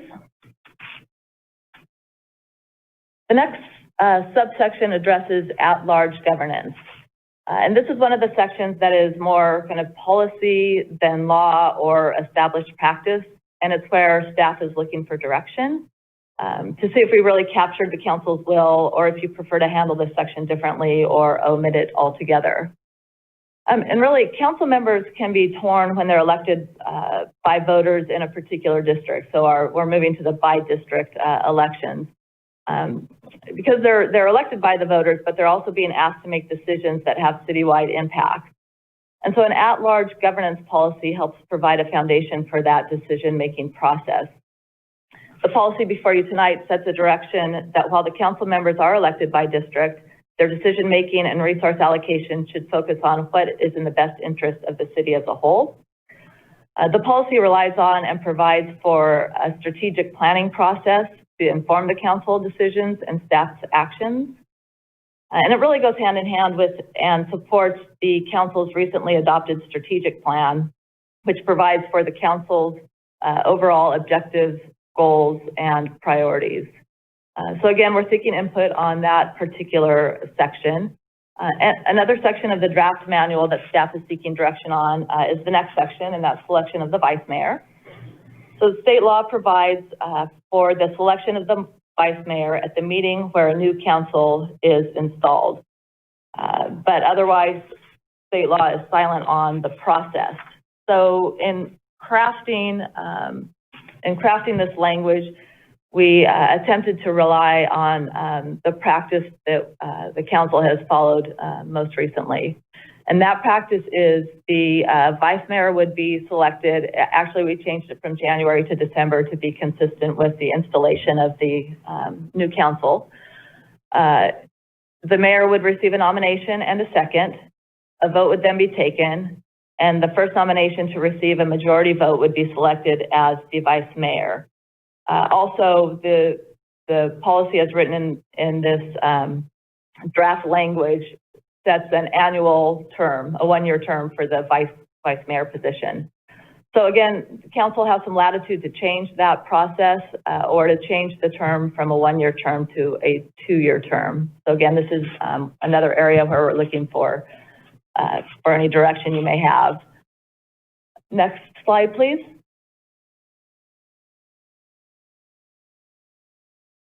So this section of the manual briefly discusses the positions of mayor and vice mayor. And as kind of mentioned before, the mayor does have some additional duties that are delegated by state law and by our municipal code. And some of those examples are presiding over the council meetings, signing certain official documents, making appointments to commissions and committees, subject to ratification of the council. The mayor can call special meetings. And there are also other existing council policies and then future sections of this manual that may provide for other mayoral responsibilities, such as we have a proclamation policy that gives the mayor some responsibilities for issuing proclamations. And so we'll note those sections of the manual when we bring them to you in the future. And lastly, the city council members do receive compensation, which is set by statute and ordinance and is based on the size of the city. And so the draft manual makes reference to that compensation. And so with that, we are done with the presentation. Actually, if we can have the next slide, please. That concludes our presentation, and tonight we are simply seeking directions on sections 2 and 3A of the draft manual. And Michelle and I would be happy to answer any questions. Great. I'll open it up to the council. I see Vice Mayor Beatty. Yes, thanks for the presentation. I had a question about 3 or on governance. Understanding, of course, that the transition into districts is a relatively new transition for a lot of cities. Are there cities a year or two into the process that we could get some information on how they handled that transition? Specifically, what you made reference to, teaching district council members how to not get myopic on whatever their district is and continue to make decisions based on citywide needs. I would imagine, since again it is a new transition for a lot of cities, that some governance has already been laid out or some transition pieces have already been laid out. Have you had a chance to do some research on other cities who've recently done this? Vice Mayor, this is City Manager Aaron Bush. So that is something that we are definitely exploring as we prepare for this new effort. And so that's something that I'm working with my colleagues, other city managers, and then also looking at other cities that have had that experience. And so we'll be putting that together as part of our, whatever we can collect as part of our orientation package for the new council once that arrives. And if I can just piggyback on that a little bit, we have looked at some cities that either have been electing their council members by district for some time or have just transitioned to that and have looked at some language similar to the language that we're recommending tonight on how to address that transition process and the by district elections. Okay, thank you very much. Again, just another good example of staff being way ahead on everything. So I appreciate the work that you're doing. Any other council members want to make any comments? I have some fun. Is that Councilmember Sullivan, sir? Yes, sir. All right. Go ahead. So my first comment is I absolutely love the idea of the council member onboarding, and I love the idea of this policy. I think it's a really good idea. And just in general, for myself, it was just very confusing at times what I should do or shouldn't do. So kudos on the introductory piece. I think I want to offer kind of a complimentary view on the district mentality as well. I think, I was a big advocate for districts a few years back when I wasn't on council, and there were many members of the public that were also big advocates of districts. I think the flip side of that coin, the kind of myopic, kind of self-focused district view is that we have several neighborhoods, I would say probably 2 or 3 neighborhoods in Vacaville that have the lion's share of the crime, they have the lion's share of the homelessness, they have the lion's share of the subpar housing, they have rotten fences, they have potholed streets, and quite frankly, the reason we have districts is to give those neighborhoods a voice. You don't find homeless people walking through North Alamo or Browns Valley or North Village. You find them in 2 or 3 neighborhoods along the creek. And so I think I don't want the fact to get lost that districts are there for a very important reason, and that is to point out the areas that maybe weren't seen before. It doesn't mean that people purposely ignored them or neglected them or forgot about them. But we have a couple districts that need some love. If you look at Megan's Law, you will find that the majority of sex offenders in Vacaville are sprinkled in 2 neighborhoods in town. And that's because those neighborhoods lack the adequate parks and recreation facilities or schools, quite frankly, to keep those folks out. So I just want to keep reminding the staff that my perspective is that districts are a great thing, and that, to be totally honest, we need to be focusing on our lowest supported neighborhoods first, and that may require us to look specifically in a myopic view or a district pointed view, because we have a couple neighborhoods that we have forgotten about.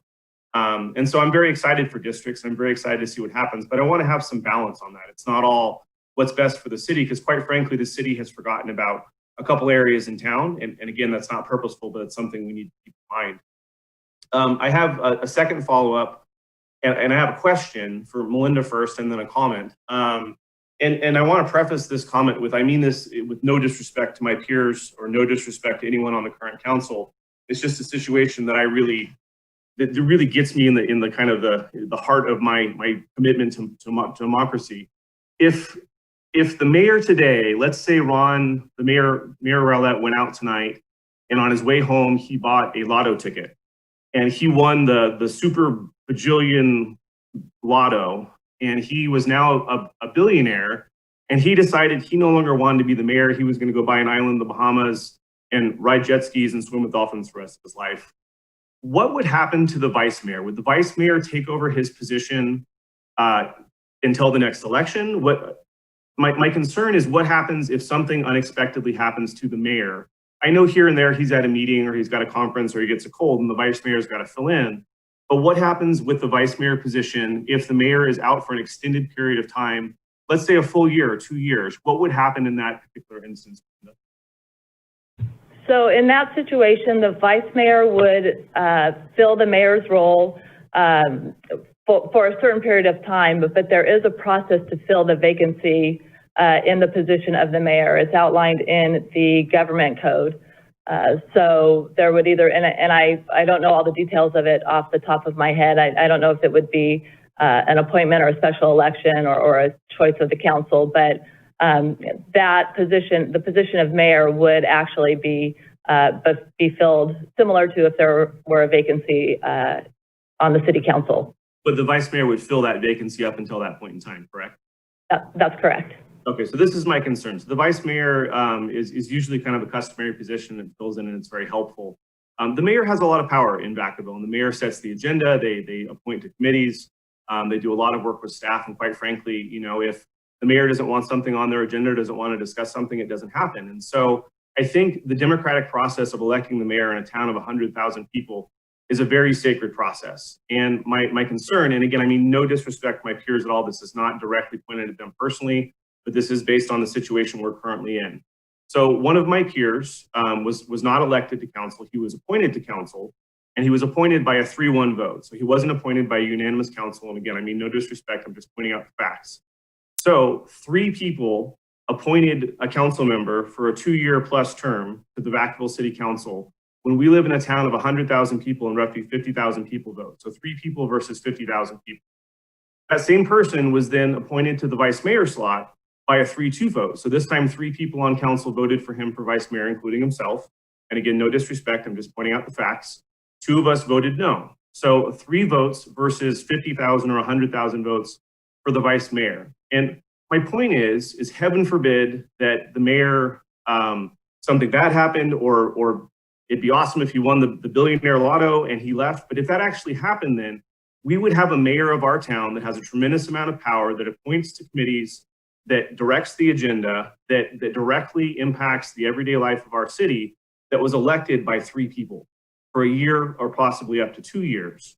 I have a really, really strong opposition to ever allowing an appointed council member to be a vice mayor ever again. And it is no disrespect to my peer. I don't mean this personally. My problem is we have taken away the votes of 999,000 people and some change by allowing this process to happen with an appointed mayor. And so I would like to put in the policy, so I'm making a recommendation that we do not allow appointed council members to be appointed to the vice mayor position going forward, purely for the fact that the will of the voters needs to be respected, and people are voting for their mayor. And by us allowing an appointment process that sort of backdoors that, we are directly subjugating democracy in Vacaville. So I would like to add that in the future, we do not allow appointed council members to the position of vice mayor. And that's the end of my statement. Thank you, sir. Any other council members? We'll open it up to the public. Anybody from the public want to speak on this item? Alicia, I'll open your mic.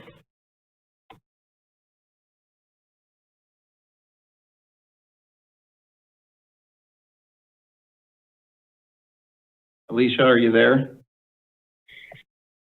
Hi, Alicia Minion. I want to thank staff for putting this vice mayor policy.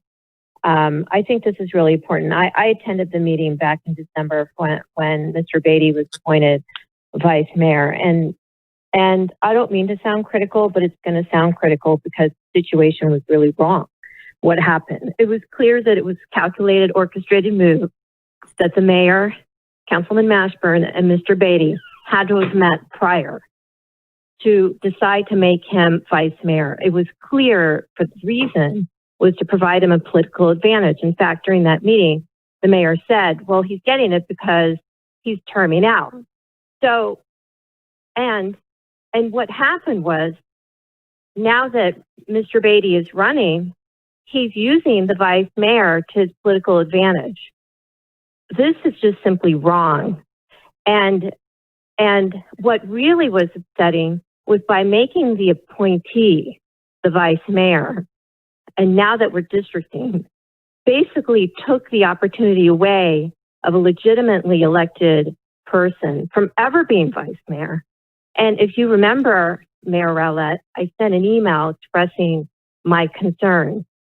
And I actually offered a policy that the city of Berkeley did, because they also have more, I think they have maybe the same number of councilmen because they districted.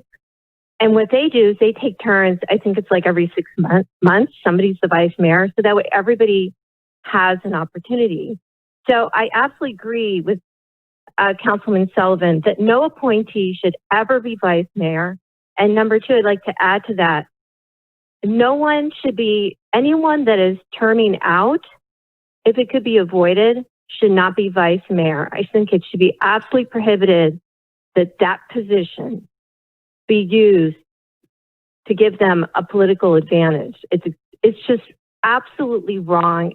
It was extremely disappointing that the three of you engaged in that kind of behavior. And frankly, I think you owe the public an apology, and this should never, ever happen again.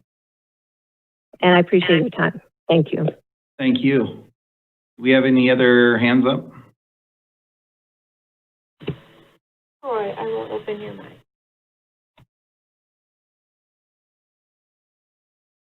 Thank you so much. Good evening, council members. Good evening, Mayor. I want to thank you for your time. Definitely thank you for your due diligence with the situation going on with the fires. I want to thank our fire departments and stuff, and of course our police force.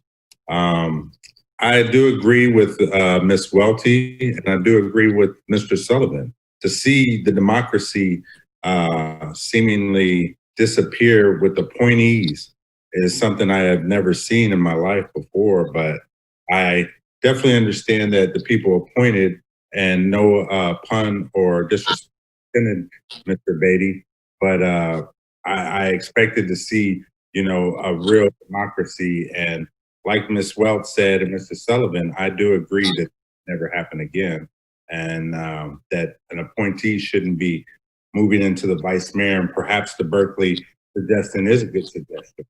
And I think it's just a good example of something that needs to be corrected by the council. And I thank you, Mr. Sullivan, for bringing it up. And that's all. Thank you so much. Thank you, sir. Do we have any other callers? Mary Vasquez, I'll open your mic. Hi, good evening, City Council members. I'd like to thank the city staff and the council for their time in working on this draft of the City Council Policies and Procedures Manual.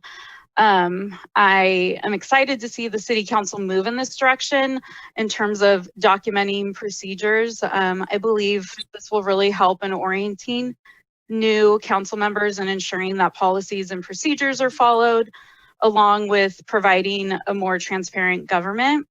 I do ask, though, that as you all continue to review these sections and the versions of the manual, that you all also consider similar manuals for the commissions that report to the council to ensure that policies and procedures are also followed in those meetings. As this has been presented to City Council, I just wanted to echo the support of this manual. I've also advocated for this and echoed support in previous commission meetings, and really just want it to be known to you all as the council that this would be a really great tool to help guide commission procedures as well. As a new commissioner myself, I believe that a manual like this would be very helpful for those of us who are appointed by you all to ensure that we are operating appropriately as a commission. And I just do want to note that Council Borba provided our commission with a really great overview and orientation when the commission reconvened in May, and she's just really been a great resource to our commission. So I'd just like to ensure that the commissions and commission members are considered in this policy and procedure manual, and that we're given also the same tools that you all to operate appropriately under you all as a council. Thank you all for your time tonight. Thank you, ma'am. Do we have any other callers? Edward Russell, I'll open your mic. Good evening. Can you hear me? Yes, sir. Go ahead. So for, just to expand right quick on the clerk and the quorum, as the founder of a nonprofit, I would just like to clarify the minimum number of members who must be present at the meeting of an assembly for business to be validated. That's the quorum. So there has to be a design or a designated number to constitute a quorum. So I don't know if that's where she was trying to go, but she made it seem really convoluted as she was saying it. So that's what that is. And then to touch on that, she also mentioned the Brown Act, which I find the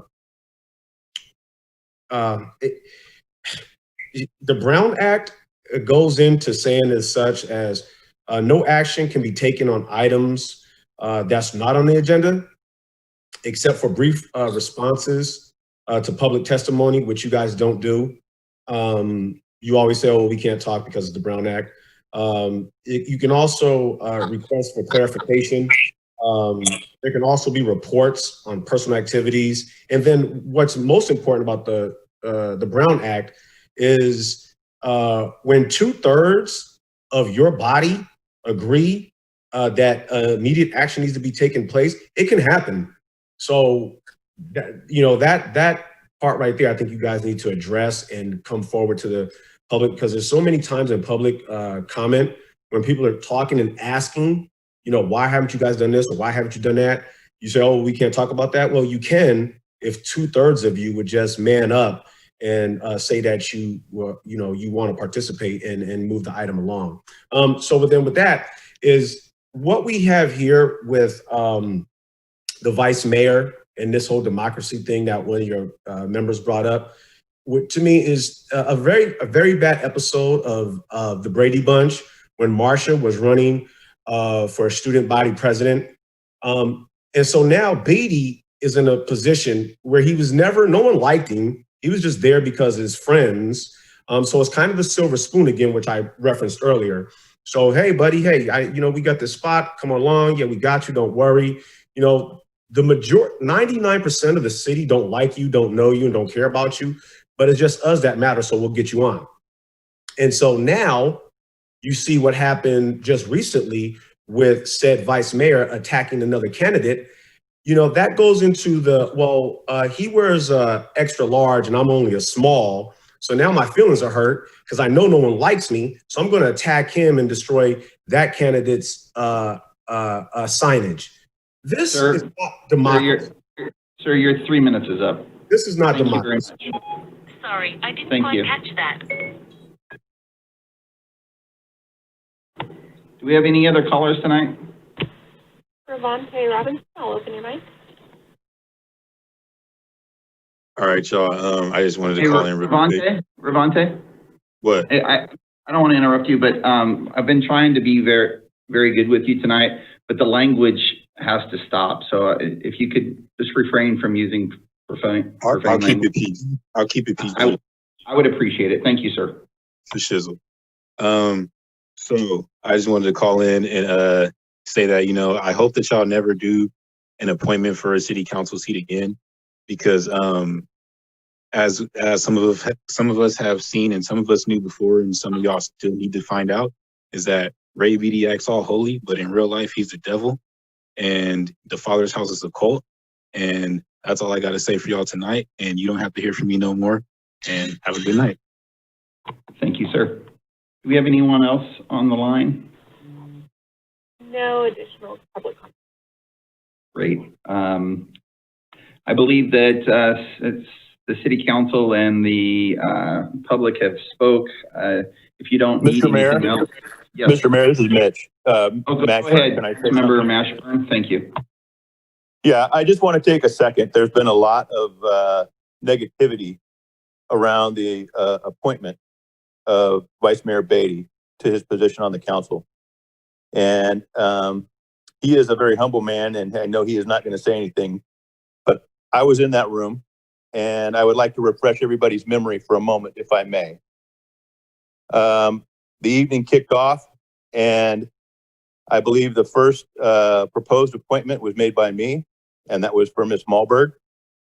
That did not receive a second, or it might have received a second, but it didn't receive a vote. And that didn't occur. And then I believe that Ms. Harris nominated, and I could be wrong, but I believe it was her who nominated Mr. Beatty as the next highest vote getter. And I would like to point out to all those out there who were saying so many negative things about Mr. Beatty that he lost by a very small margin, and almost 10,000 people, maybe more than 10,000 people in Vacaville voted for him during that election. Then after that was shut down, we saw the mayor who was going to try and have Mr. McMahon appointed to that position. And that did not garner enough support, and it came back around to Mr. Beatty. So to say that there was some deviousness in that process, or that there was some something unlawful that occurred, or that Mr. Beatty's character or integrity is less than, is just absolutely a false statement.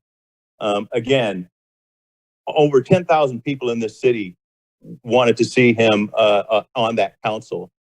He's worked diligently and hard for the city of Vacaville, and to hear so many disparaging remarks from a vocal minority in the city in this particular meeting was very discouraging. I want to thank Mr. Beatty for his service. I want to applaud the things that he has done for the city of Vacaville, both in his personal career and role and as a council member. That's all I have for now, Mr. Mayor. Thank you. Thank you. I would like to, after you, or before you, or after you. Sorry.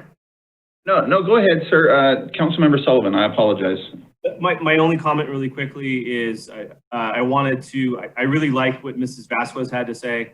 I really thought that's actually a great idea. I've heard from many commissioners on both the Planning and Parks and Rec Commission. I've been a commissioner myself, and it is also very confusing. And I know there was a little misinterpretation of city council appointment policy on the Parks and Rec Commission a few weeks back. And again, it's just one of those areas that's super unclear. So I would recommend that in addition to having the no appointment piece I promoted earlier, that we also request that staff have some sort of parity in terms of creating the same guides or whatever we're calling this for the commissions as well. I just think it'd be very helpful. And then as we're going through separate sections for us, it'd be helpful if the staff could go through those sections for Parks and Rec and for planning. I just think it's a great house cleaning or housekeeping thing to do. And I really liked her suggestion. I appreciated that.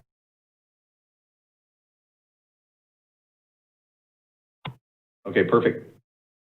I believe that we gave the direction to staff and we look forward to having it back. We'll move to item 9D. Mr. City Manager, would you like to start that off? Certainly. Thank you, Mayor, Vice Mayor, members of the council. So last time we had a meeting on this subject, if I'm not mistaken, the governor just began transitioning from different types of allowable uses to the colored tier system. At the time, we were placed in the highest non-compliant, if you will, purple stage. Today we have bring some good news on the subject, and with that I will turn it over to our Fire Chief, Chris Concepcion, who will kick off the presentation, but we'll also have tonight some updates for the council related to some of the efforts that are being done for our small businesses and our outdoor programs. Good evening, Mayor, Vice Mayor, and council members. Thank you, Aaron. I'm going to start with giving you the latest numbers as far as COVID in the state and then the county and in the city of Vacaville. And then as our city manager said, we have some good news and we'll let you know about that. And then I'm going to kick it off to Tim Padden, our economic development manager, to talk about the small business program as well as outdoor businesses that are going on. So Crystal, next slide, please. Starting off with the latest numbers in California, this is as of today, 784,324 cases with just a little over 15,000 deaths. The positive news in California is that 14-day positivity rate is continuing to drop and is now down to about 3.0%. The number of positive tests that are going on. More local in Solano County, we're up to 6,194 cases with 220 active cases. There are 22 patients that are currently hospitalized with COVID-19. The number of deaths is up to 57. And again, in Solano County, that positivity rate has been dropping also, and we're down to 3.1%. In the city of Vacaville, we're up to 1,034 cases. Next slide, please. As the city manager alluded to, the good news is as of today, officially, we moved from the purple tier, which is tier 1, or what we call, or what the state calls the widespread tier, to the red tier, which is still what they call substantial, but it is the next tier. And what this next tier allows is retail operations increases indoor from 25% capacity to 50% capacity now. And probably more importantly is restaurants in the purple tier were only outdoor dining. Now you can, as far as indoor dining, you can go up to 25% capacity or 100 people, whichever is less. That number of 25% capacity and 100 people also has to do with churches and cultural ceremonies. As far as gyms are concerned, which were relegated to outdoors in the purple tier, now can move indoors and up to 10% capacity. Also, can finally go see movies again. They can movie theaters can open up to 25% capacity or 100 people, whichever is less.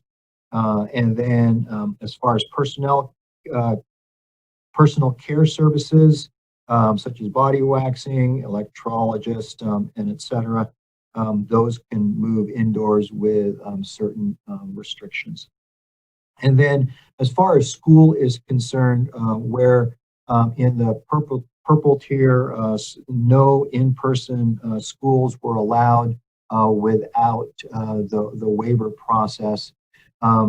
Now schools are allowed to open in person after the county has been in the red tier for 2 weeks. So 2 weeks from today, the school districts can make the decision as to whether or not they want to return to in-person learning as far as the schools are. And that involves K all the way through high school.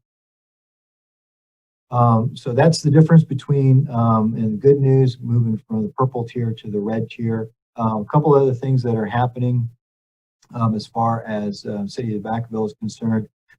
We received a request late last week from the county. They received funding to open up another testing site that they want to open from October 1st and anticipate to remain open until the end of the year. They want to open that site in Vacaville. Our Parks and Rec and Public Works departments are discussing and finalizing the plans for that, and we're going to get back to the county as far as which of our facilities we want to make available to them for that for the remainder of the year as a testing site. And then also last week we received an inquiry from the grand jury, and we're working as far as our response to COVID, and they're asking some questions about public health, and so we're working on our response back to the grand jury on that. The response is due back by the end of September. And with that, I'm going to go ahead and turn it over to Tim Padden to talk about small business assistance, as well as give you an update on outdoor businesses. Tim? Thank you, Chief Conception. Good evening, Mayor, Vice Mayor, and council members. Tonight, I'd like to give an update on our small business grant program and our outdoor dining and outdoor business program. On August 25th of this year, City Council approved $250,000 to be immediately available through CARES Act dollars for small businesses. The focus of these small businesses were businesses that had 16 or fewer full-time equivalent employees and who had not received any sort of SBA loans, either the PPP or the EIDL loans offered through the Small Business Administration. The first round of applications was released on Friday, September 4th, and it's extending until this Thursday, so about a 3-week period. We will close the application window Thursday at 3 p.m. To date, we have received 28 applications through the Small Business Grant Program. We have, as I mentioned, $250,000 set aside, and each business is available for up to $15,000. So the good news is that we will be able to take care of most of the applicants who have already applied for the program. Of course, businesses can go to our website, www.cityofvacaville.ca.us, business Vacaville Small Business Grant Program for more information. And this project is really kind of a hybrid between economic development and housing. So as we move forward through the application process, and there will be a second round using the CDBG funds, $440,000, and we expect to roll that program out in hopefully October or early November. Next slide, Crystal. The other kind of COVID-related program that we've embarked upon to assist small businesses is the Vacaville Alfresco program.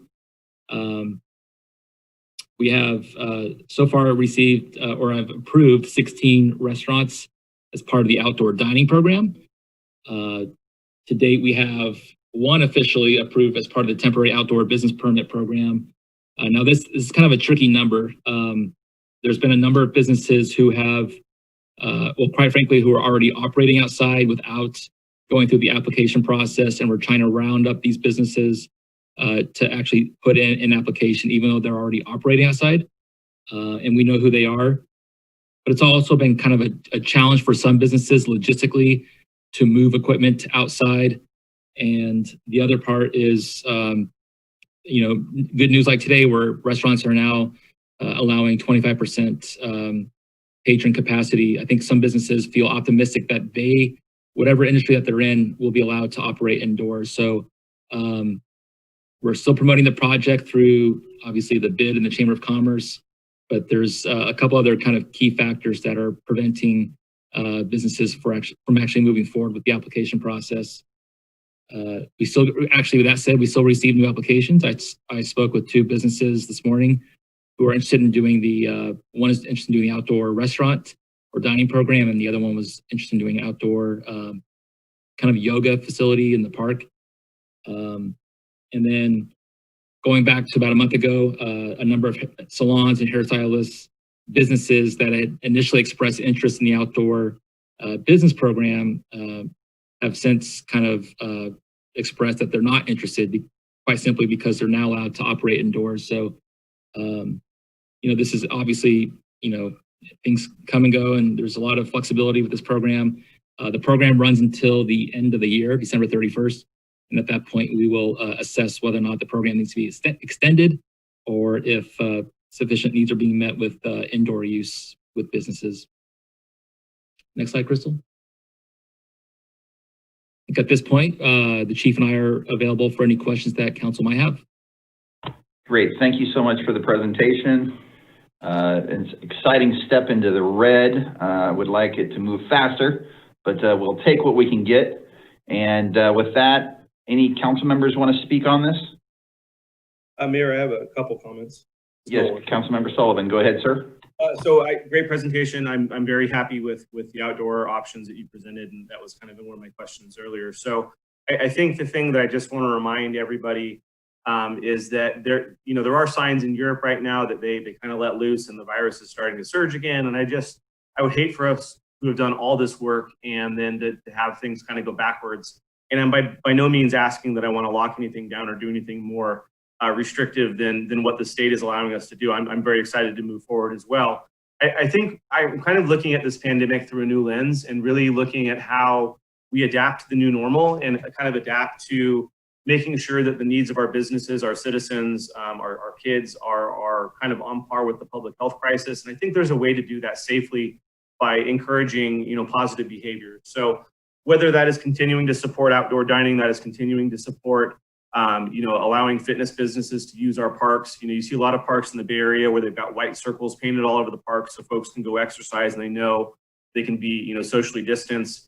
If we can provide PPE for those hair salons or other businesses that are opening or help them with signage, anything we can possibly do to encourage positive behaviors and safe behaviors by all of these businesses or to help them, stretch their budgets to make sure they're extra safe, I would totally encourage that we do. So I think just because we're out of the red doesn't mean we can't go back into it. We were already kind of released a couple months back and went right back in.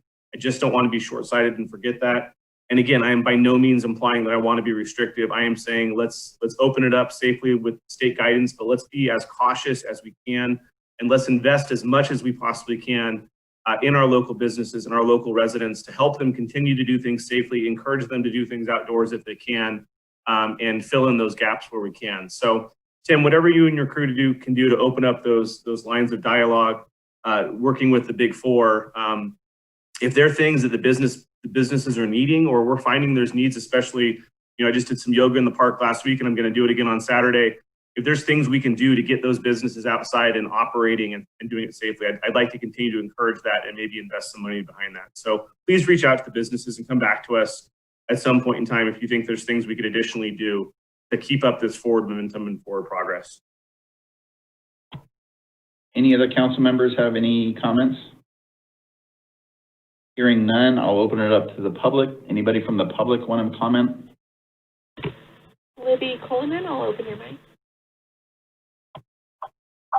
Hi, I'd just like to address another concern with, operating outside at this time. The air quality has been really bad for a long time now. And while I'm grateful that we are able to operate and still have jobs at the moment, that's something that I think is a concern. And it's also been super hot. So, I think it's just certain things need to be considered with maybe having misters out or something to make operating outside a little bit better. That's all I'm really trying to say. Thank you very much. Any other callers tonight? Edward Russell, I'll open your mic. Greetings, everyone, again for the third time. It's a trifecta this evening. To the initial point of the funds, I think it was like 250,000, whatever it was. That was approved almost a month ago, and folks still haven't got their money. I don't know how rich people operate, but like a normal person, and then maybe a normal small business mom and pop brand store, if they're needing money, you generally don't wait a month to get it, to have to jump through flaming hoops. I just don't understand that. And I can only, again, you have to bring in the vice mayor, because obviously the way he was seated, if he needed money for whatever reason to feed his horses, I'm sure somebody would immediately get him some hay like the next day.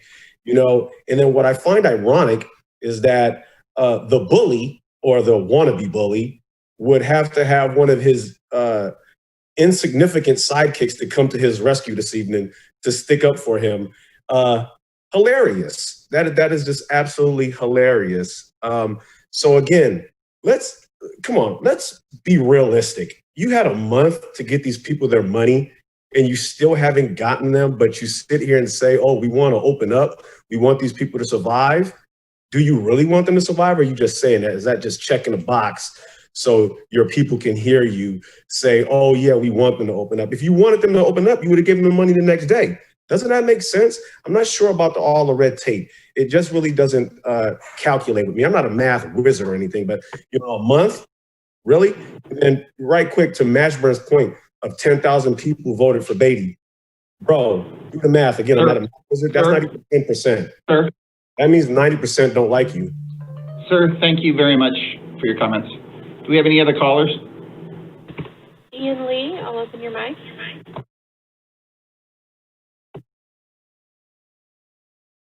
Hello, can you hear me? Yes, sir, go ahead.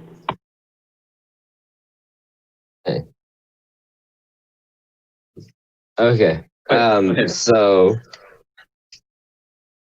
I haven't mentioned anything about the Giselle case, and there's been much talk on that, and I haven't heard a thing. We're gonna have to hang up on you. Can we stop this caller? This is not about item 9D. We need to go on to anyone that wants to comment on 9D, please. Is there anyone that wants to comment on 9D on the phone? Linnell Ulrich, I'll open your mic. Thank you. I would just like to make the comment that I would tend to disagree that the greater compliance in this instance is good news. People who cannot wear masks are being harassed and discriminated against openly in stores, even after the governor publicly said, don't do that. And so citizens of Vacaville are, they're being harassed, and I think it's shameful.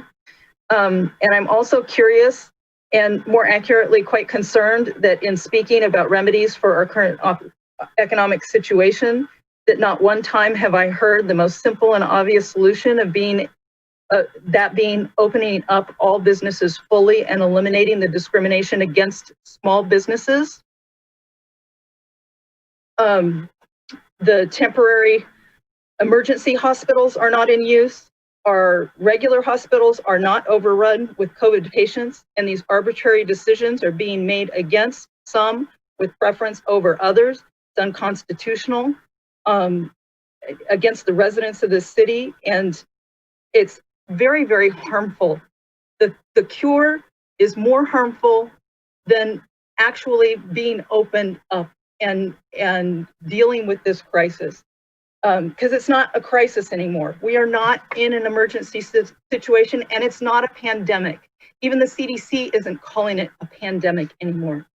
So additionally, I have to say the assertions being made by other callers that the people of Vacaville have any interest in removing our chief of police or reallocating funds currently directed to the Vacaville PD are wholly inaccurate. I'm personally affiliated with a number of residents that any action that reduces. Ma'am, I'm trying to hold everyone just to the item at hand. I know. I'm sorry. I wasn't able to figure out the. I know. I appreciate it. I'm going to go to the next caller. Okay, I'm done. Thank you. Thank you. Do we have a next caller? Ravante Robinson, I'll open your mic. Thank you. Yeah, so I think it's funny that Karen came up here talking about getting harassed about a mask. Hello, the police went to my house asking me about a protest. I mean, that's real harassment right there. I don't know what these Karens be talking about, but yeah, I just wanted to say that because that just really just hit me right there. Like, how you gonna talk about harassment? You ain't ever been pulled over by these police out here. Hey, Ravante. I'm trying to keep everybody on task. Thank you. Any other callers? I see no additional comments. Fantastic. We'll move on from that to item 10. Reports of city manager. Mr. City Manager, did you have anything to report tonight? No, I do not. Thank you, Mayor. Reports of city council. Any city council members would like to speak tonight? I would actually like to adjourn the meeting in the memory of our Vacaville Unified School District trustee, a former Vacaville Unified School District trustee. Many of you guys knew him as Whitman. He passed away on September 16th. His full name was Horace Truffs Whitman. He was a former Air Force officer and a former commercial airlines pilot who in retirement became a fierce advocate for public education. He served on the Vacaville Unified School District Governing Board for 9 years and the City of Vacaville's Oversight Board to the successor agency for 5 years. He is remembered for his advocacy of public education, his strong opinions, his sense of humor, his generosity of time, spirit, and money related to school district matters. And he will be missed. I have known him for many, many years. He was very opinionated. We didn't always line up on the same side, but at the end of every evening, we just agree to disagree. And Whit, you will be missed. So I would like to adjourn that meeting tonight. But beforehand, I would like a motion for 12A payment of claims. So moved. I got Mashburn and Beatty. Can I have a roll call vote, please? Councilmember Mashburn? Aye. Sullivan? Yes. Vice Mayor Beatty? Aye. Mayor Roulette? Aye. There is no 13A, so we will adjourn tonight. Good night, Vacaville.